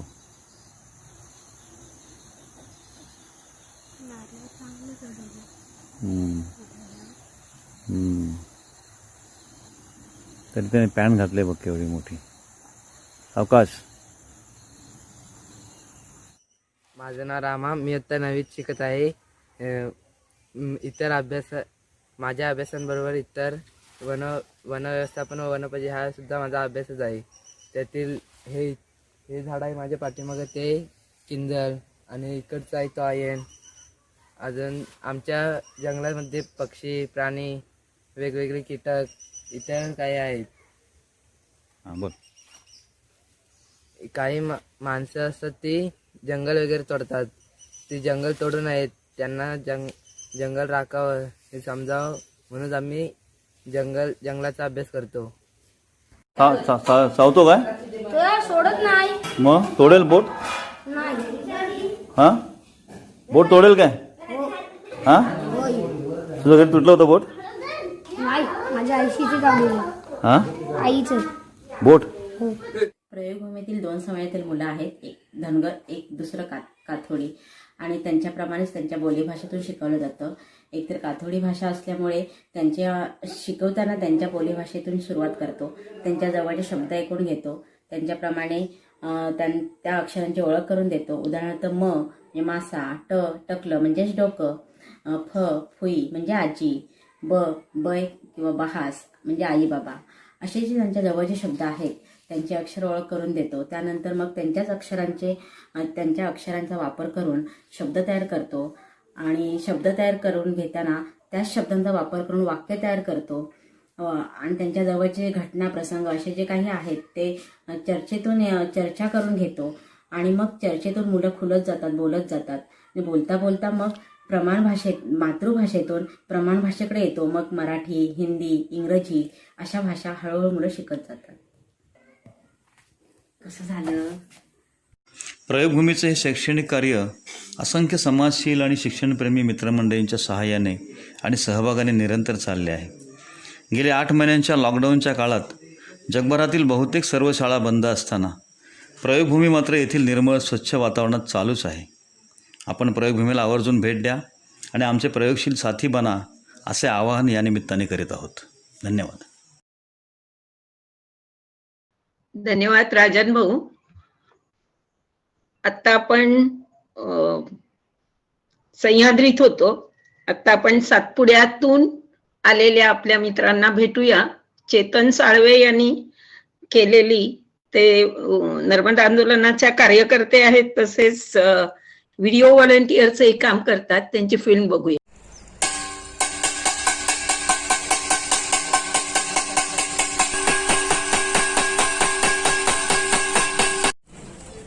शाळा बंद परंतु शिक्षण चालू असं सरकार म्हणते. परंतु आमच्या नंदुरबार जिल्हा हा अतिदुर्गम भाग, पूर्ण आदिवासी भाग म्हणून ओळखला जातो. सातपुड्याच्या डोंगर रांगांमध्ये सगळा आमचा आदिवासी समाज विखुरलेला आहे आणि या भागामध्ये जेमतेम खायचे परिस्थिती आहे. तर तिथे ऑनलाईन शिक्षण घेण्यासाठी पालक मुलांना मोबाईल कुठून घेऊन देणार अशी परिस्थिती आहे. मोबाईल जरी घेऊन दिला तरी बरेच गावं अशी आहेत की जिथे रेंज नाही. टेकडीवर चढून कुठेतरी साधा फोन करू शकतो तर इंटरनेट चालेल कुठून, अशी सगळी परिस्थिती आहे. निर्माण शाळा म्हणजे नेमके काय काय कशी चालू केली तुम्ही? निर्माण शाळा म्हणजे पूर्ण देशामध्ये लॉकडाऊन असल्यामध्ये करोना व्हायरस जसा मोठा विषाणू पसरल्यामुळे पूर्ण देशात शाळा कॉलेजा बंद आहे. म्हणून आमच्या गावामधली मुलं एकूण 315 पर्यंत मुले बाहेर शाळेत शिकतात. त्या मुलांसाठी गावकऱ्याच्या सहमतीने आणि नर्मदा बचाव आंदोलनाच्या सहमतीने आणि पूर्ण गावकरी मंडळी ग्रामस्थ यांच्या सहमतीने गावामध्ये गाव निर्माण शाळा सुरू करण्यात आली. आणि गाव निर्माण शाळा करण्यात एकच उद्देश आहे की गावामध्ये जेवढे मुलं येते त्यांना शिक्षणापासून, या लॉकडाऊन मध्ये शिक्षणापासून वंचित राहू नये म्हणून आमच्या समाजासाठी आम्ही आमच्या समाजातील मुलांना गाव निर्माण शाळा सुरू केली. आणि या गाव निर्माण शाळेत एकूण 315 मुलांना आम्ही या निर्माण शाळेमध्ये शिकवत असतो. तुमच्यासोबत अजून किती तुमच्यासारखे युवक युवती आहेत की जे या मुलींना शिकवतात, विद्यार्थ्यांना शिकवतात? एकूण आमच्या निर्माण शाळेमध्ये शिक्षक म्हणून मुलांना शिकवतात ते एकूण 18 आहे. 3 शिक्षिका आहे आणि 15 शिक्षक आहे. हे सगळे तुमच्यासारखे उच्च शिक्षित तरुण आहेत? नाही, बाकी 10वी पास आहे, 12वी पास आहे, 13वी 14वी 15वी आणि बाकी मुलं, बाकी जे शिक्षक आहेत ते त्यांचे ग्रॅज्युएट झालेले आहे, MA झालेले आहे, MCOM झालेले आहे आणि TY पूर्ण झालेली आहे. सगळे तुमच्या एकाच गावातले? हो, सगळे आम्ही एकच गावाचे. कसं करता तुम्ही? कसं टाइम टेबल असतं तुमचं? आम्ही सकाळी शिक्षकांची 7:30 वाजता आम्ही फक्त शिक्षक बसून आमची प्रार्थना घेतली जाते आणि त्यानंतर 8 वाजता परिपाठ घेतो. त्या परिपाठामध्ये आम्ही सगळे शिक्षक एकत्र बसतो आणि प्रार्थना घेतो. परत आम्ही एकदा प्रार्थना घेतो मुलांसोबत आणि परिपाठामध्ये सुविचार, दिनविशेष वगैरे मुलं सांगतात आणि त्या राष्ट्रगीत, प्रतिज्ञा, संविधान आणि प्रार्थना घेतली जाते. आणि त्यानंतर आम्ही वर्गात मुलांना बसवत असतो. पूर्वी कुठे शिकत होता? नवापूर. शाळेचं नाव काय तुझं? श्री शिवाजी हायस्कूल व कनिष्ठ महाविद्यालय नवापूर. तिथे होता तू? हो. मग शाळा बंद झाल्यानंतर इथेच आहे, घरीच आहे? हो. मग इथे तुम्हाला कोण शिकवतात? बनसिंग गुरुजी. हो. आणि समजा ही गाव निर्माण शाळा राहिली नसती तर काय केलं असतं तुम्ही? आम्ही घरी राहिलो असतो. घरी राहिले असते. हो. शिकता आलं असतं तुम्हाला? आणि मोबाईल आहे तुझ्याकडे? हो. कोणाकडे मोबाईल? वडिलांकडे. वडिलांकडे असतो. हो. मग ऑनलाईन सरकार म्हणते ऑनलाईन आम्ही शिक्षण देतो, काय केलं असतं तुम्ही?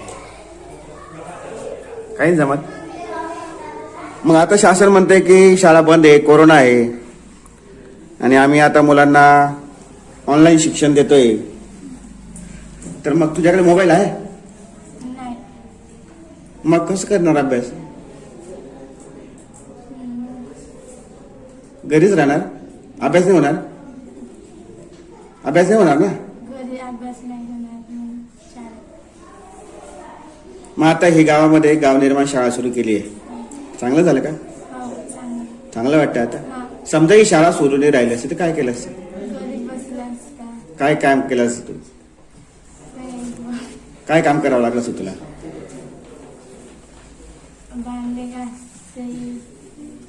अजून बकरी चारायला जावं लागलं असतं. अजून शेतात जावं लागलं असतं. तुझ्याकडे मोबाईल पण नाही आहे? मुलांकडे आहे? लहान मोबाईल आहे म्हणजे तो असा स्क्रीन टच नाही आहे, म्हणजे त्याच्यावर नेट नाही चालणार. छोटा मोबाईल आहे. तुझे वडील काय करतात? शेतात काम करतात, शेती करतात. आई पण? आता शाळा सुरू केली, बरे वाटते. कोणाला धन्यवाद देणार? सरांना, तुम्हाला जे शिकवतात ना, आता तुमच्याच गावातले पोरं आहेत ना, मुलं मुली ना, चांगलं काम करताय ना ते. मग सरकारने ते शाळा बंद झाल्या आता, पण ते कोरोना आहे कधी उगवतील माहीत नाही, पण तुमच्या गावातले पोरं मुलं मुली तुम्हाला जे मोठे ते शिकवतायत ना, त्यांना थँक्यू बोलले पाहिजे ना.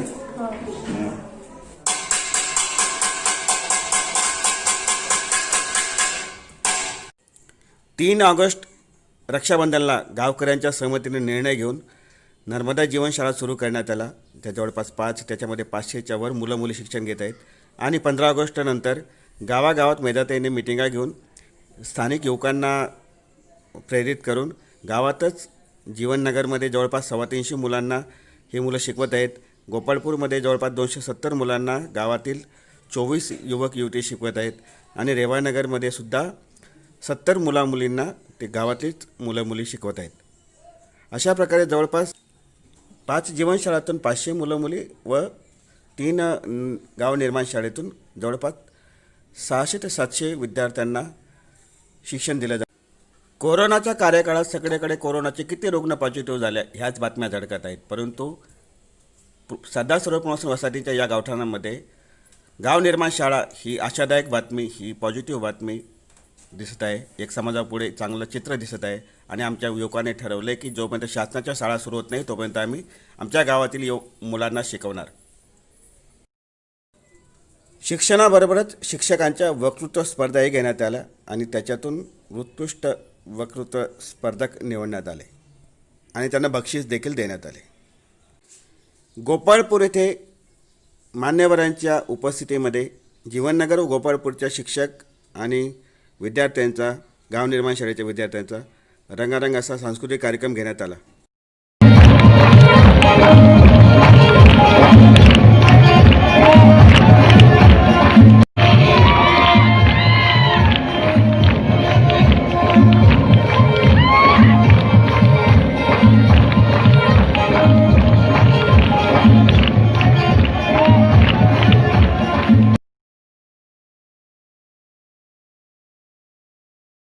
धन्यवाद चेतन भाऊ. मी रसभंग न करता पुढे जाऊया.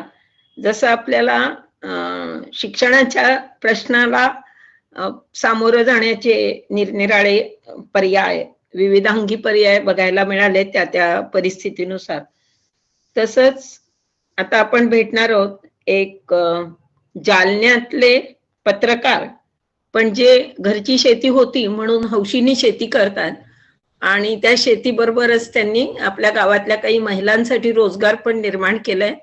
नमस्कार गणेश भाऊ. नमस्कार, माझं नाव गणेश जोशी, मुक्काम पोस्ट गेवराई बाजार, तालुका बदनापूर, जिल्हा जालना.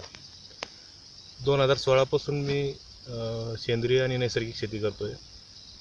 2016 पर्यंत मी औरंगाबादमध्ये पत्रकारितेचं शिक्षण घेत होतो. माझं मास कम्युनिकेशन जर्नलिझममध्ये शिक्षण झालेले आणि शिक्षण होत असतानाच वर्ध्याला जाण्याचा योग आला आणि वर्ध्यामधून त्याच्यानंतर मग पंढरपूरच्या वारीमध्ये योगाला जाण्याचा दिंडी होती. आचार्य विनोबा भावे यांची, निवेदिता निलमची. आणि 4थ्या सेमिस्टरमध्येच गीता प्रवचन हा साहित्य वाचण्यात आलं आणि त्याच्यानंतर 2016 नंतर BMAचं 4थं सेमिस्टर झालं आणि मी पूर्ण शेतीचा निर्णय घेतला.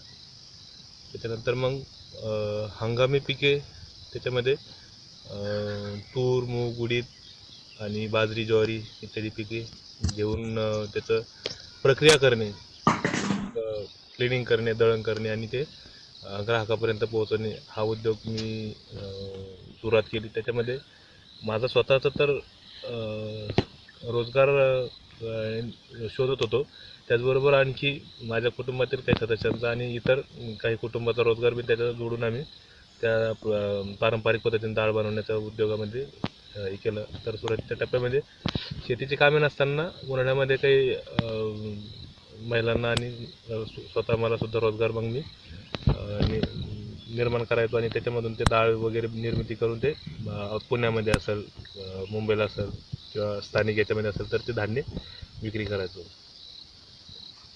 आता सध्या या वर्षीपर्यंत माझं सगळं रुटीन सुरू आहे. मुळामध्ये स्वावलंबी शेती करण्याचा उद्देशाने मग मी सगळी सुरुवात केली. त्याच्यामध्ये माझ्याकडे काही शेळ्या आहे, देशी कोंबड्या आहे, गाय आहे आणि उत्पादन खर्च कमीत कमी करणे, शेतीतील जे अवशेष आहे, पिकांचे अवशेष ते शेतीत त्याचं हे करणे आणि आलेल्या उत्पन्नावरती प्रक्रिया करणे किंवा दुसऱ्या याच्यामध्ये सांगायचं म्हणजे त्याच्यावर प्रोसेसिंग करणे आणि मग विक्री करणे, स्वतः विक्री करणे. त्याच्यामुळे माझ्या 3 एकर क्षेत्रामध्ये सुद्धा मला माझं कुटुंब चालून काही प्रमाणामध्ये मी 2 महिने असेल, 1 महिना असेल तर काही लोकांना रोजगार देण्याचा मी त्याच्यामध्ये प्रयत्न करत असतो. त्याच्यामध्ये आतापर्यंतची वाटचाल ही बऱ्यापैकी वाटचाल आहे. अजून पुढचे टप्पे बरेच गाठायचे. प्रयोग सतत वेगवेगळे प्रयोग सुरू असतात शेतीमधले, आणि ते प्रयोग असे असतात की एकतर रोजगार आणि शेतीला पूरक उद्योग असे दोन्ही अंगाने ते असतात.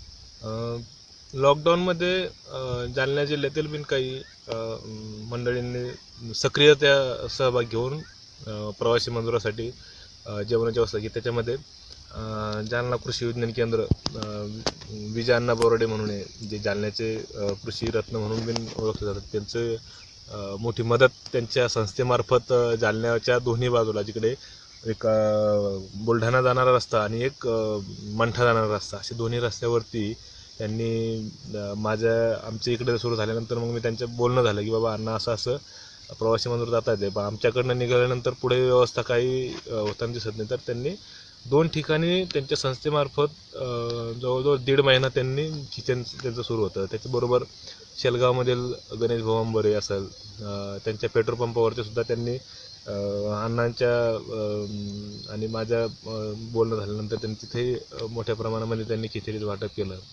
त्याच्यानंतर या प्रवासी मजुरांना जे जनरल मेडिसिन जे लागायचं तर त्यासाठी सुद्धा काही मदत जालना केविकेच्या वतीने आणि गणेश भोवांबरेच्या वतीने झाली, आणि त्याची वाटप आम्ही 3ही ठिकाणी, जालन्यात असेल, शेलगावात असेल किंवा बदनापूर जालना औरंगाबाद चेकपोस्टवरती असेल तर इथं बिन हे केलं होतं. त्याचबरोबर ज्यावेळेस 3ऱ्या टप्प्यामध्ये मजुरांची व्यवस्था सुरू झाली, ती बसने प्रवास करायचा, तर त्या बसच्या प्रवासामध्ये जालना औरंगाबाद चेकपोस्टवरती बसची व्यवस्था कशी होईल, काय होईल, तर स्थानिक प्रशासनाच्या मदतीने तिथे उभा राहून आणि त्या सगळं वेळेवरती कसं होईल, कमीत कमी अडचणी तर खूप होत्या प्रवासी मजुरांना, तर त्यांच्या अडचणी थोड्या कमी कशा होईल त्याच्या हिशोबाने तिथं व्यवस्थापनामध्ये तिथे 1 ते 1.5 महिना मी रोज सकाळपासून संध्याकाळपर्यंत त्या सगळ्या कामामध्ये असायचो. आणि या सगळ्या कामामध्ये एक समाधान वाटायचं की बाबा आपण आपल्यामुळे काहीच कोणाचं तरी एक घरी जाणं एक सोपं होतं. त्याच्यामुळे या सगळ्या कामाचा एक चांगला एक असा अनुभव आहे. आता आमची शेती म्हणून आणि स्वयंरोजगार आणि रोजगाराच्या पुढची वाटचाल अशी आहे की काही गावातील जे सक्रिय शेतकरी जे काही करू इच्छितात अशा शेतकऱ्यांसोबत घेऊन आम्ही काही आठवडी बाजार सुरू करता येईल काम, या दृष्टीने आम्ही आता जालना औरंगाबाद रोडवरती काही 2-3 टेंट, आठवडी बाजाराचे टेंट सुरू करणार आहोत. प्रत्येक गावाचा एक सुरुवातीला संकल्पना आहे. त्या गावातील मग त्या टेंटवरती त्या गावातील शेतकऱ्यांचा थोडा का होईना शेतीमाल असेल, जसं फळं असेल, भाजीपाला असेल किंवा इतर काही गोष्टी असेल, तर त्या विक्रीसाठी आम्ही सुरू करतो आहे. त्याचबरोबर याच्यामध्ये एकतर गावामधील काही तरुणांना एक रोजगार पण उपलब्ध होईल, आणि शेतकऱ्याचा माल जर समजा त्याच्या गावाजवळ जर विक्री झाला किंवा त्याला तिथे संधी भेटली विक्री करायची सुद्धा, तर त्याच्यामुळे त्याला 2 पैसे त्याच्यामध्ये जास्त होतील. त्याचबरोबर आता जसं कंपनीच्या शेतकरी उत्पादक कंपनीच्या मार्फत आम्ही आता कडधान्य गोळा न करताना ते कडधान्याच्या त्या शेतकऱ्याने डाळी तयार करायच्या आणि त्या आम्ही एकत्र करणार गट म्हणून, आणि त्या वितरण करणार जालना औरंगाबादवरती जे कस्टमर भेटणार आणि जे ग्राहक भेटणार त्यांना वितरण करणार. याच्यासाठी काही स्थानिक कृषी विभागाची सुद्धा काही मदत भेटते. कृषी विज्ञान केंद्र जालना यांचे सुद्धा काही याच्यामध्ये तांत्रिक मार्गदर्शन आणि इतर सगळ्या गोष्टी वेळोवेळी सगळ्या असतात. एक खटाटोट असा आहे की या सगळ्या याच्यामध्ये जास्तीत जास्त हातांना रोजगार लागेल आणि स्वतःचा त्याच्यामध्ये रोजगार उभा राहील, या दृष्टीने सगळ्या गोष्टी पुढच्या वाटचाल राहणार आहे. यावर्षी फेब्रुवारीपर्यंत पिकं जास्त काही सुरुवात नव्हती, चांगली आली नव्हती पावसामुळे आणि दुष्काळामुळे.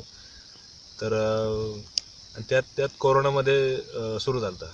कोरोना सुरू झाल्यामुळे मग काय करावं काय नाही, आणि आम्ही इकडे आता परिसरामध्ये बदनापूर तालुक्याची एक शेतकरी उत्पादक कंपनी फॉर्म केलेली आहे, आणि त्या कंपनीत संचालक मंडळीमधून माझी जबाबदारी आहे त्याच्यामध्ये. आणि आमच्याकडे काही औरंगाबादमधील काही संस्थांनी गरजूंना धान्य किटसाठी मागणी केली. तसंच मग मी औरंगाबादमधील आमचे जे सहकारी आहे, डॉक्टर श्रीराम जाधव असेल, शोभाताई असेल, किंवा सुभाषभाऊ लोमटे असेल, किंवा प्रदीप केलोलकर असेल, यांना तो मेसेज टाकला की बाबा आमची कंपनी शेतकरी उत्पादक कंपनी आहे, आणि ती महिला बचत गटाच्या मार्फत धान्य किट पॅकिंग करते आणि औरंगाबादमधील काही संस्थांना पुरवठा करते. तर त्याच्यामध्ये त्यांचाही मला हे आलं की बाबा आपल्याला सुद्धा काही धान्य किट तयार करायचे आहे आणि त्या गरजू लोकांपर्यंत पोहोचायचे. तर त्याच्यामध्ये मग आम्ही लॉकडाऊनच्या काळामध्ये जवळजवळ 2.5 ते 3 महिने 15 ते 16 महिला आणि 5 ते 6 पुरुष अशा एकूण 20 ते 22 जणांना रोजगार उपलब्ध करून धान्य किट तयार करून ते पॅक करून आणि मग ते औरंगाबादमधील वेगवेगळ्या परिसरामध्ये वेगवेगळ्या ठिकाणी त्या पोच केल्या.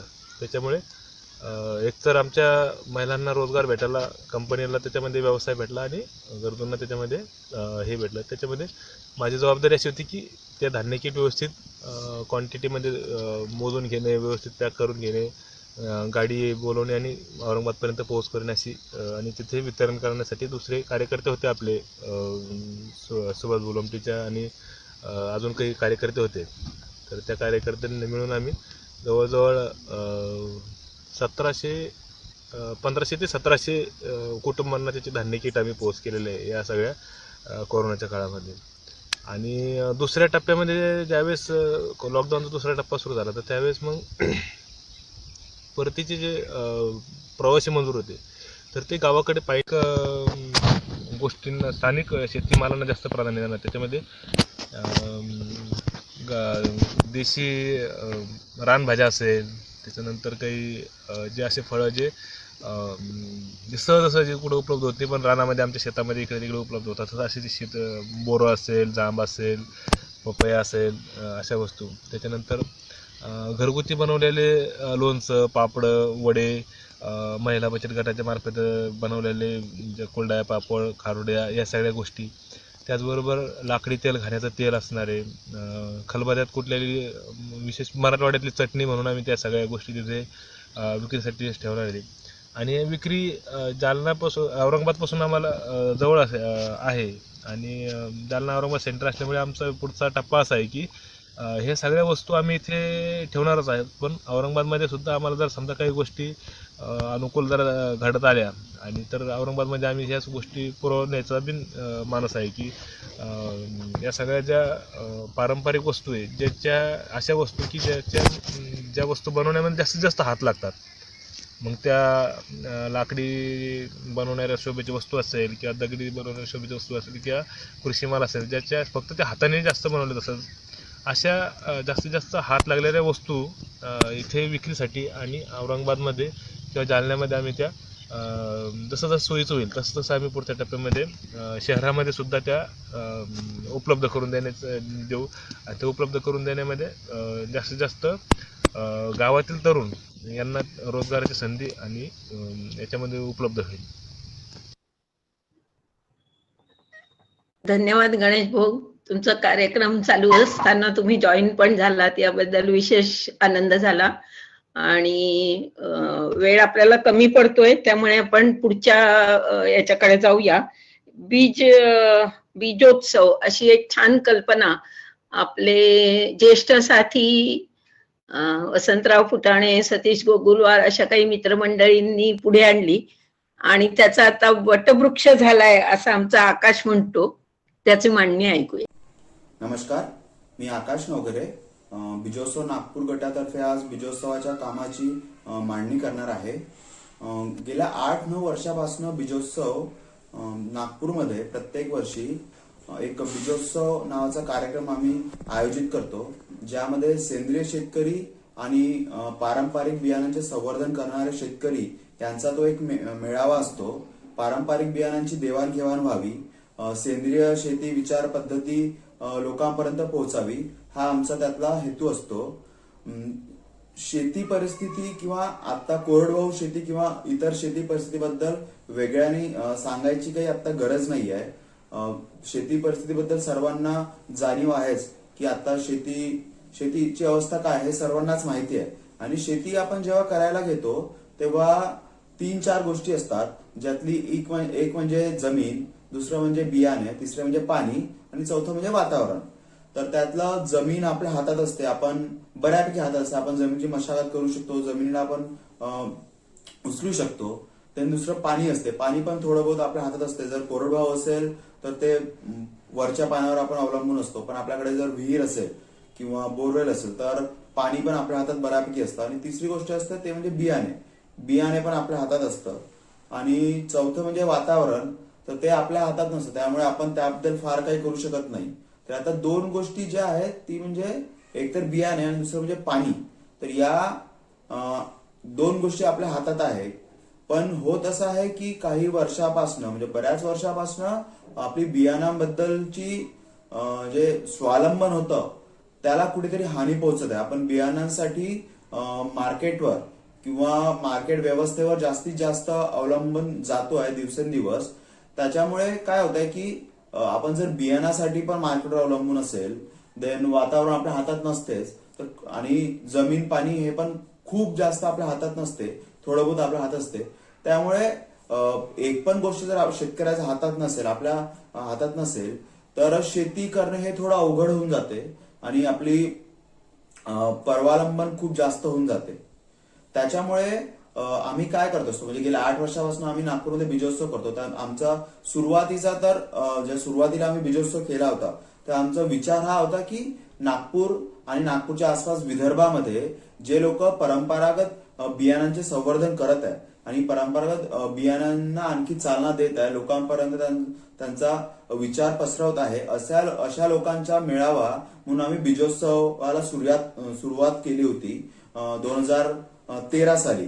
पण त्याच्यानंतर बीजोत्सवाचा जो अम्ब्रेला असतो तो एका वडाच्या झाडाप्रमाणे वाढत गेला आणि त्याच्यामध्ये आता सेंद्रिय शेती, पाण्याचे व्यवस्थापन, सस्टेनेबल लाईफस्टाईल अशा बऱ्याच गोष्टी यामध्ये येत गेल्या. तर यातली आपण पहिली गोष्ट जी बोलली ती म्हणजे सीड्स. तर जेव्हा आपण पारंपरिक बियाणे वाचवतो किंवा त्यांचे संवर्धन करतो तर पारंपरिक बियाणे हे काही फक्त माणसाच्या कामाचे नसतात. हे फक्त आपल्या मानवजातीला कामातील असं नाही. आपल्या ओव्हरऑल जैवविविधतेमध्ये जे प्राणी मात्र आहेत, जे पण वनस्पती आहेत, सर्वांनाच परंपरागत बियाणांची गरज असते आणि ते पूरक असते.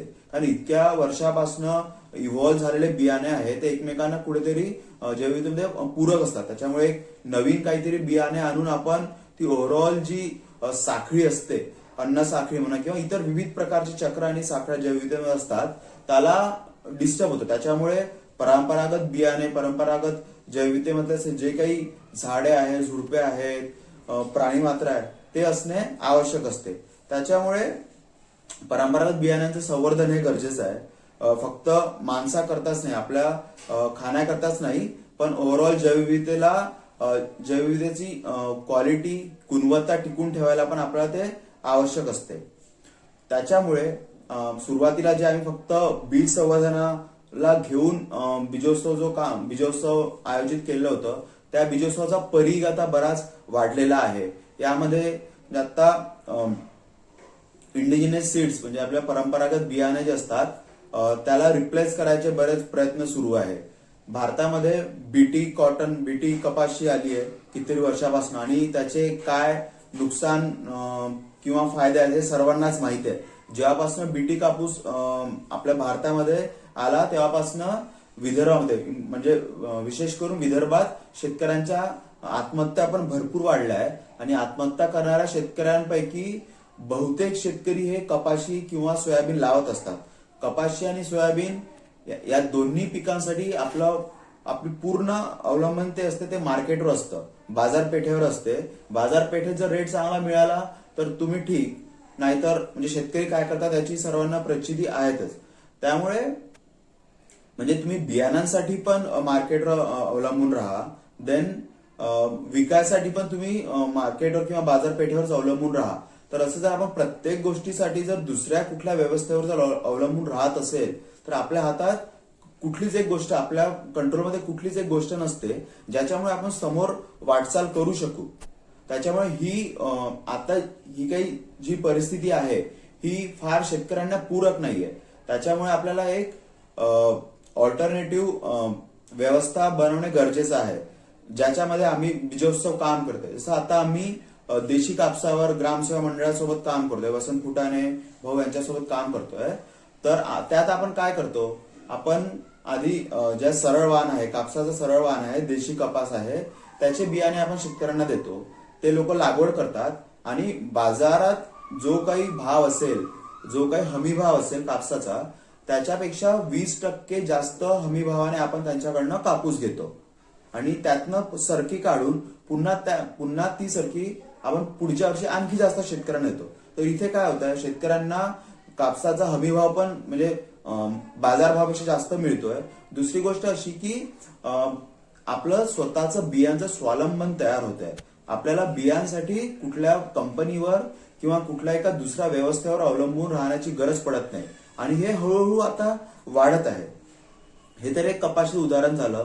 तेच आणखी एक उदाहरण म्हणजे की आता विदर्भामध्ये किंवा संपूर्ण भारतामध्येच ऑर्गॅनिक फार्मिंग किंवा सेंद्रिय शेती याचं फॅड खूप येत आहे. प्रत्येक ऑर्गनायझेशन म्हणतात की आमचे 500 शेतकरी, आम्ही 1000 शेतकरी आहे.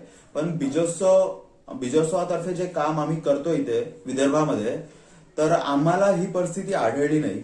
म्हणजे लोक म्हणतात की आमचे 500 शेतकरी आहे, पण तुम्ही जर जाऊन बघितलं तर हार्डली 2 किंवा 3 शेतकरी असतात आणि बाकी सर्व शेतकरी हे फक्त सर्टिफिकेशन घेतात आणि सेंद्रिय शेती करत नाही. बऱ्याच शेतकऱ्यांना आम्ही भेटी दिल्या तर त्यांना सेंद्रिय शेती काय हे पण माहिती नसतं. म्हणजे आता नागपूरच्या जवळपास आम्ही रिसेंटली 2-3 शेतकऱ्यांना भेट दिली, तर त्यांचं म्हणणं असं होतं की आम्ही मार्केटमधलं बाजारातलं सर्वच वापरतो, आम्ही कीटकनाशक वापरतो, आम्ही तणनाशक वापरतो, आम्ही फवारणी करतो, आम्ही सगळं करतो, पण आमचं ऑर्गॅनिक आहे. म्हणजे इतकं लोकांना ते एक्सपोजर मिळालेच नाही की लोकांना म्हणजे सेंद्रिय शेती विचार पद्धती काय आहे हीच कळाली नाहीये.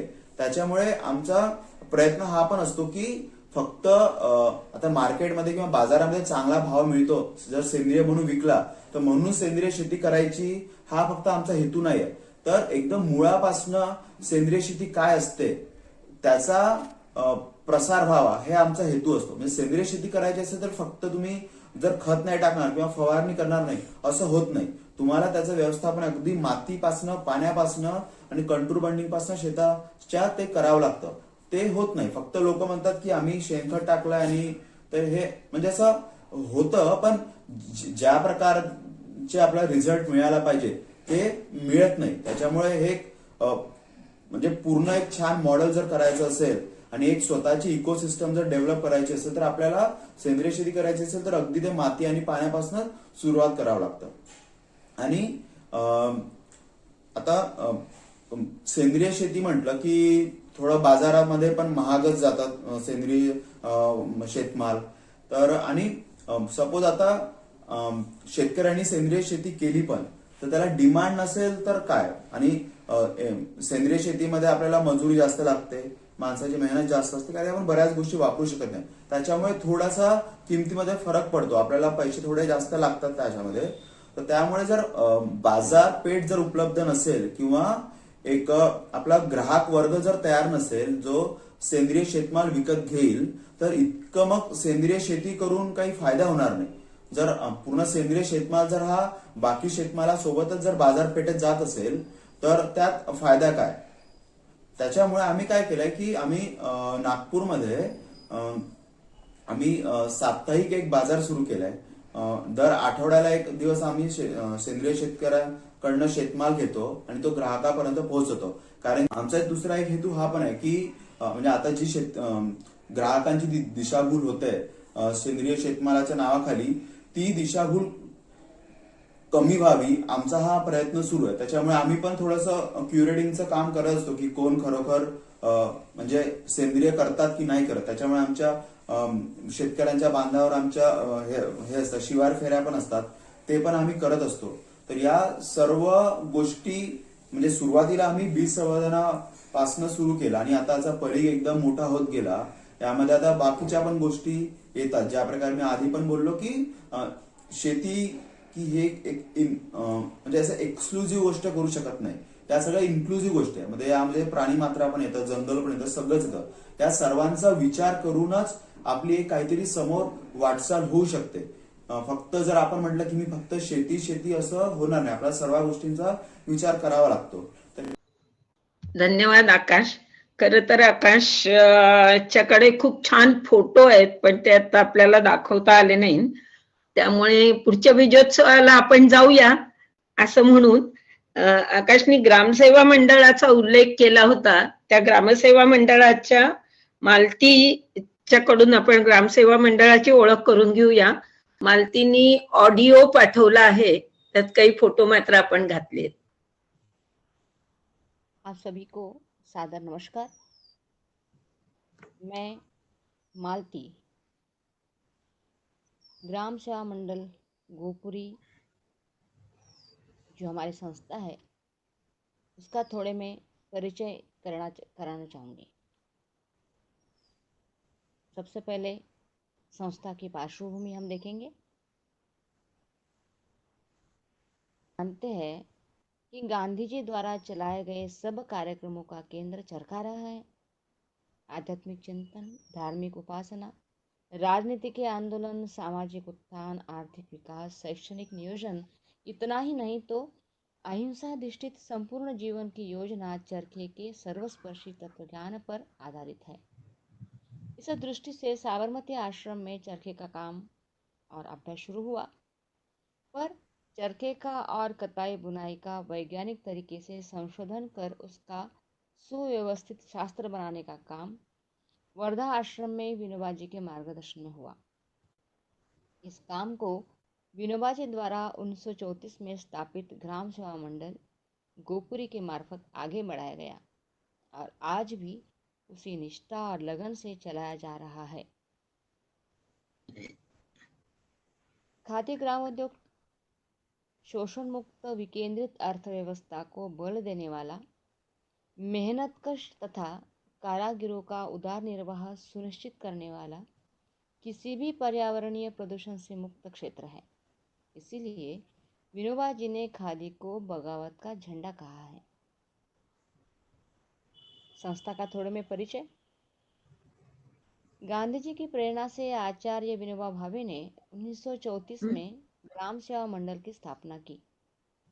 ग्रामीणों के जीवन स्तर में सुधार, रोजगार के अवसर निर्माण कराने के लिए खादी उत्पादन माने कपास से कपड़ा तक की पूरी प्रोसेस, ग्रामोद्योग, चर्मोद्योग, देशी गाय का संवर्धन, प्राकृतिक संसाधनों द्वारा खेती और सर्वोदय विचार प्रसार माने पुस्तक प्रकाशन इत्यादि कार्य यहाँ शुरू किए गए। इन विषयों पर प्रयोग संशोधन किए गए और उसे गांवों तक पहुंचाने के छोटे छोटे केंद्र भी स्थापित किए गए। चर्मोद्योग छोड़कर आज भी उपरोक्त सारी कामें उसी लगन और निष्ठा से संस्था कर रही है। उपरोक्त विभागों को लगने वाले औजार, साधन सामग्री तैयार करने के लिए वर्कशॉप माने हमारा सरंजाम कार्यालय भी चलाया जाता है। संस्था के पवनार परिसर में पुस्तक प्रकाशन विभाग है, जबकि उसका मुख्यालय गोपुरी में है और अन्य सारी गतिविधियां यहाँ चलती हैं। कई प्रकार के अनाज और चारा का उत्पादन सेंद्रीय तरीकों से किया जाता है। यहाँ की खेती जो सेंद्रीय तरीके से की जाती है पूरी। दूसरा विभाग आता है गौशाला विभाग। वर्धा जिले में स्थानीय नस्ल गौलव गाय की है, तो हमारे पास गौलव है, गिर जाति गाय है और थारपारकर भी है, तेल निकलता है। उसी तरह हल्दी पाउडर, मिर्ची पाउडर तथा मसालों का उत्पादन भी किया जाता है, जिसके लिए प्रमुखतया रसायन मुक्त खेती करने वाले किसानों से कच्चा माल खरीदा जाता है। चौथा यूनिट आता है सरंजाम कार्यालय वर्कशॉप। प्रमुख रूप से भिन्न किस्म के चरखे, जिसमें किसान चरखा, पेटी चरखा, प्रवास चरखा, बुक चरखा, अंबर चरखा। अंबर चरखे में 4 प्रकार है, जो 2 तकवे वाला, 6 तकवे वाला, 8 तकवे वाला और 10 तकवे वाला। सेवाग्राम लूम माने करघा, कोलू माने तेलघानी। तकली और कपास प्रक्रिया के लिए आवश्यक अलग अलग मशीनें तथा औजार बनाए जाते हैं। जो महिला या किसान समूह बनाकर कताई, बुनाई या तेलघानी का यूनिट चलाना चाहते हैं, उन्हें प्रशिक्षण, प्रोत्साहन तथा आयोग से मंजूरी मिला देने में संस्था मदद करती है। छठवां हमारा केंद्र है, विभाग है कताई और बुनाई विभाग। संस्था के साथ लगभग 110 कतिन बहनें और 25 बुनकर हैं, जो मिलकर अभी 2000 मीटर कपड़ा बनाते हैं। बलिया के अलावा और भी दूरदराज के गांव में जरूरत महिलाओं के लिए भी कताई केंद्र और बुनकरों के लिए केंद्र चालू किए गए हैं। की दिशा इस तरह की है। गांव स्वावलंबी और समृद्ध बनने की दृष्टि से उसी तरह किसानी की समस्याएं, मिट्टी की घटती उर्वरकता, प्रदूषित अन्न और पर्यावरण के प्रश्नों के मद्देनजर प्राकृतिक संसाधनों से खेती और उत्पादित कृषि माल पर गांव में ही प्रक्रिया करने की व्यवस्था खड़ी करना यह संस्था का अपना ध्येय मानती है।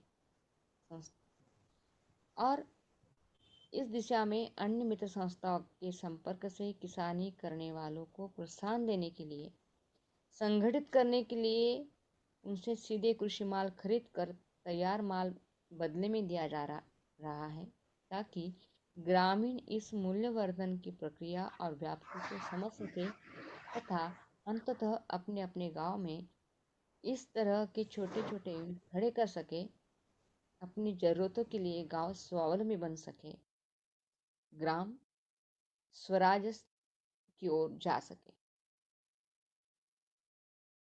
आप सभी को धन्यवाद और सबको जय जगत। धन्यवाद मालती बहन और गोपुरी के सभी साथी। आता आपलं एक शेवटचं प्रेझेंटेशन आहे आणि त्यानंतर अध्यक्षीय भाषण। त्याच्यामध्ये मी बोलणार नाही। आता आपण ऐकणार आहोत आपले क्रांतिवन फेम सांगलीचे संपतराव पवार यांना। राज्यात नदी पुनरुज्जीवनाचा पहिला प्रयोग यशस्वी। लुप्त झालेली अग्रणी नदी पुन्हा खळाळली। 2.5 कोटींचं काम केवळ 75 लाखात पूर्ण।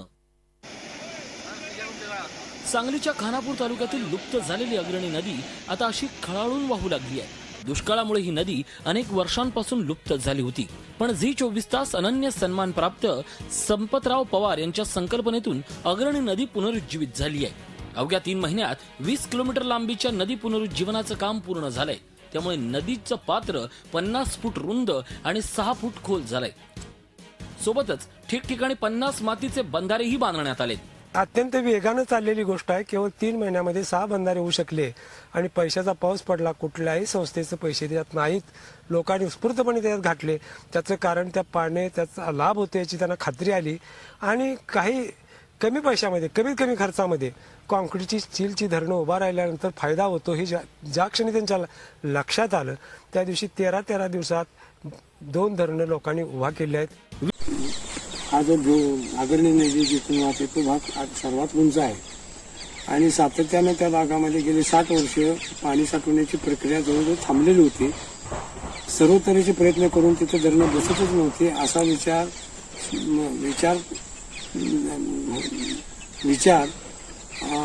शासनाकडून वारंवार सांगितला गेल्यामुळे तिथल्या लोकांना पाण्यासाठी अनेक बोर खांदून सुद्धा काही उपयोग होत नाही असं स्पष्ट झालं होतं।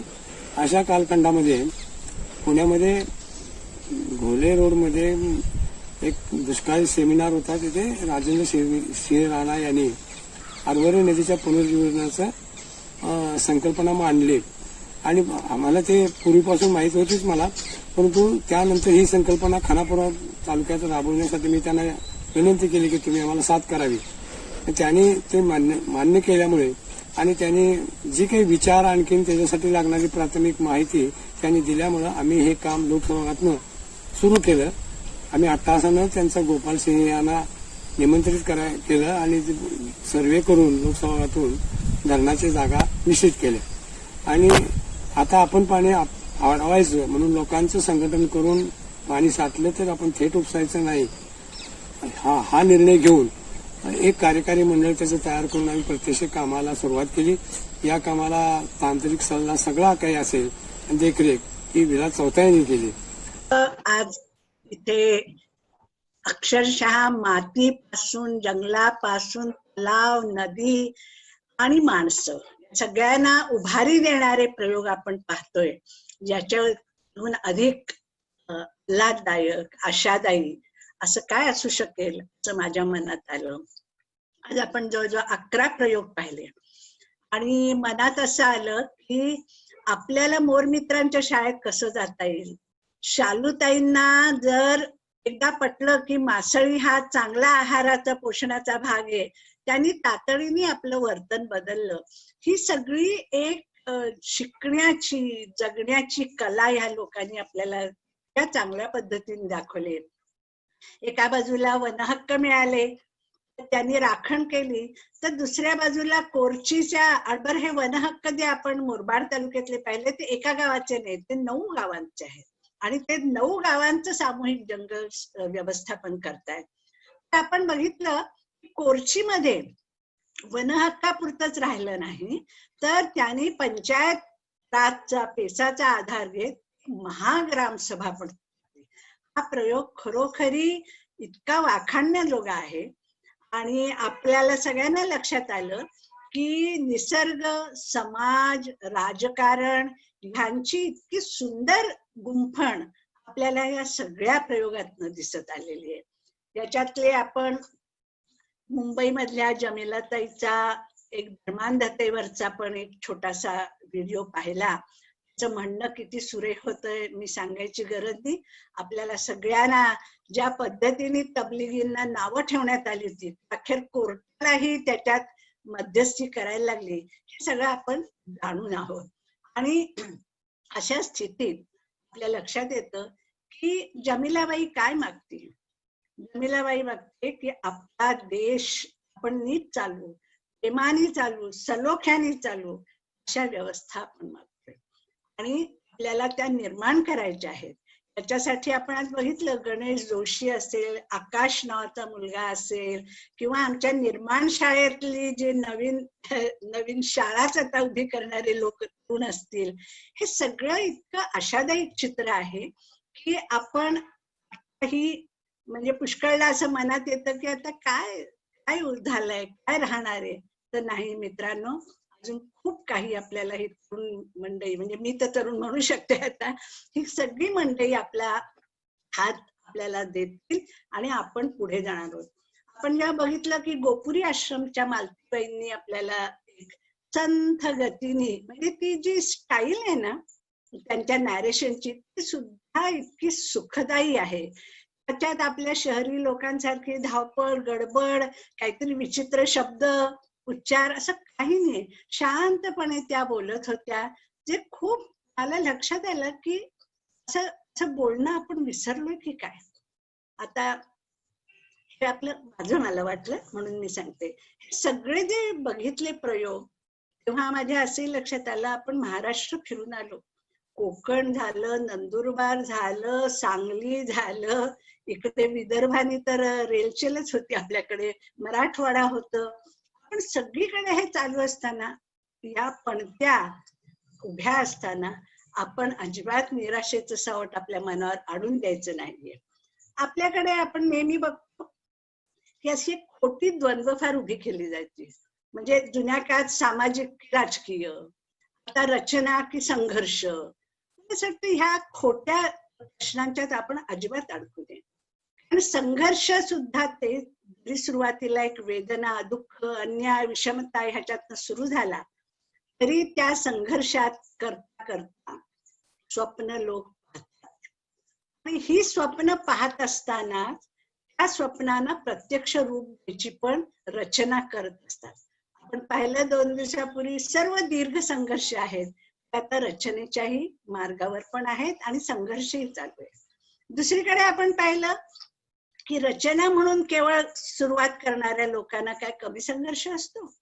आता हेच 9 गावांची मोड बांधायची आणि ती सुद्धा वनव्यवस्थापनासाठी, त्यात आधी वनव्यवस्थापनाचा संघर्ष मिळवण्याचा आणि मग टाकण्याचा. चालूताईंनी वगैरे भंडारा मधले तलाव राखले, हे काही सोपी कामं असतील का? किती अडथळे आले असतील, किती प्रकारच्या लोकांना तोंड द्यायला लागेल. तेव्हा हे संघर्ष की रचना, ह्यातल्या खोट्या भानगडीत आपण पडू नये. दोन्हीची आवश्यकता आहे. आणि मी जसं आता सुहासताई म्हणाली की ही गोधडी आहे आणि तो मलाही आवडणाराच प्रकार आहे, तर मी असं नेहमी म्हणते की ही गोधडी आहे ना, ती आमची खूप लांब रुंद आहे आणि ती खूप जणांना खूप देणारी आहे.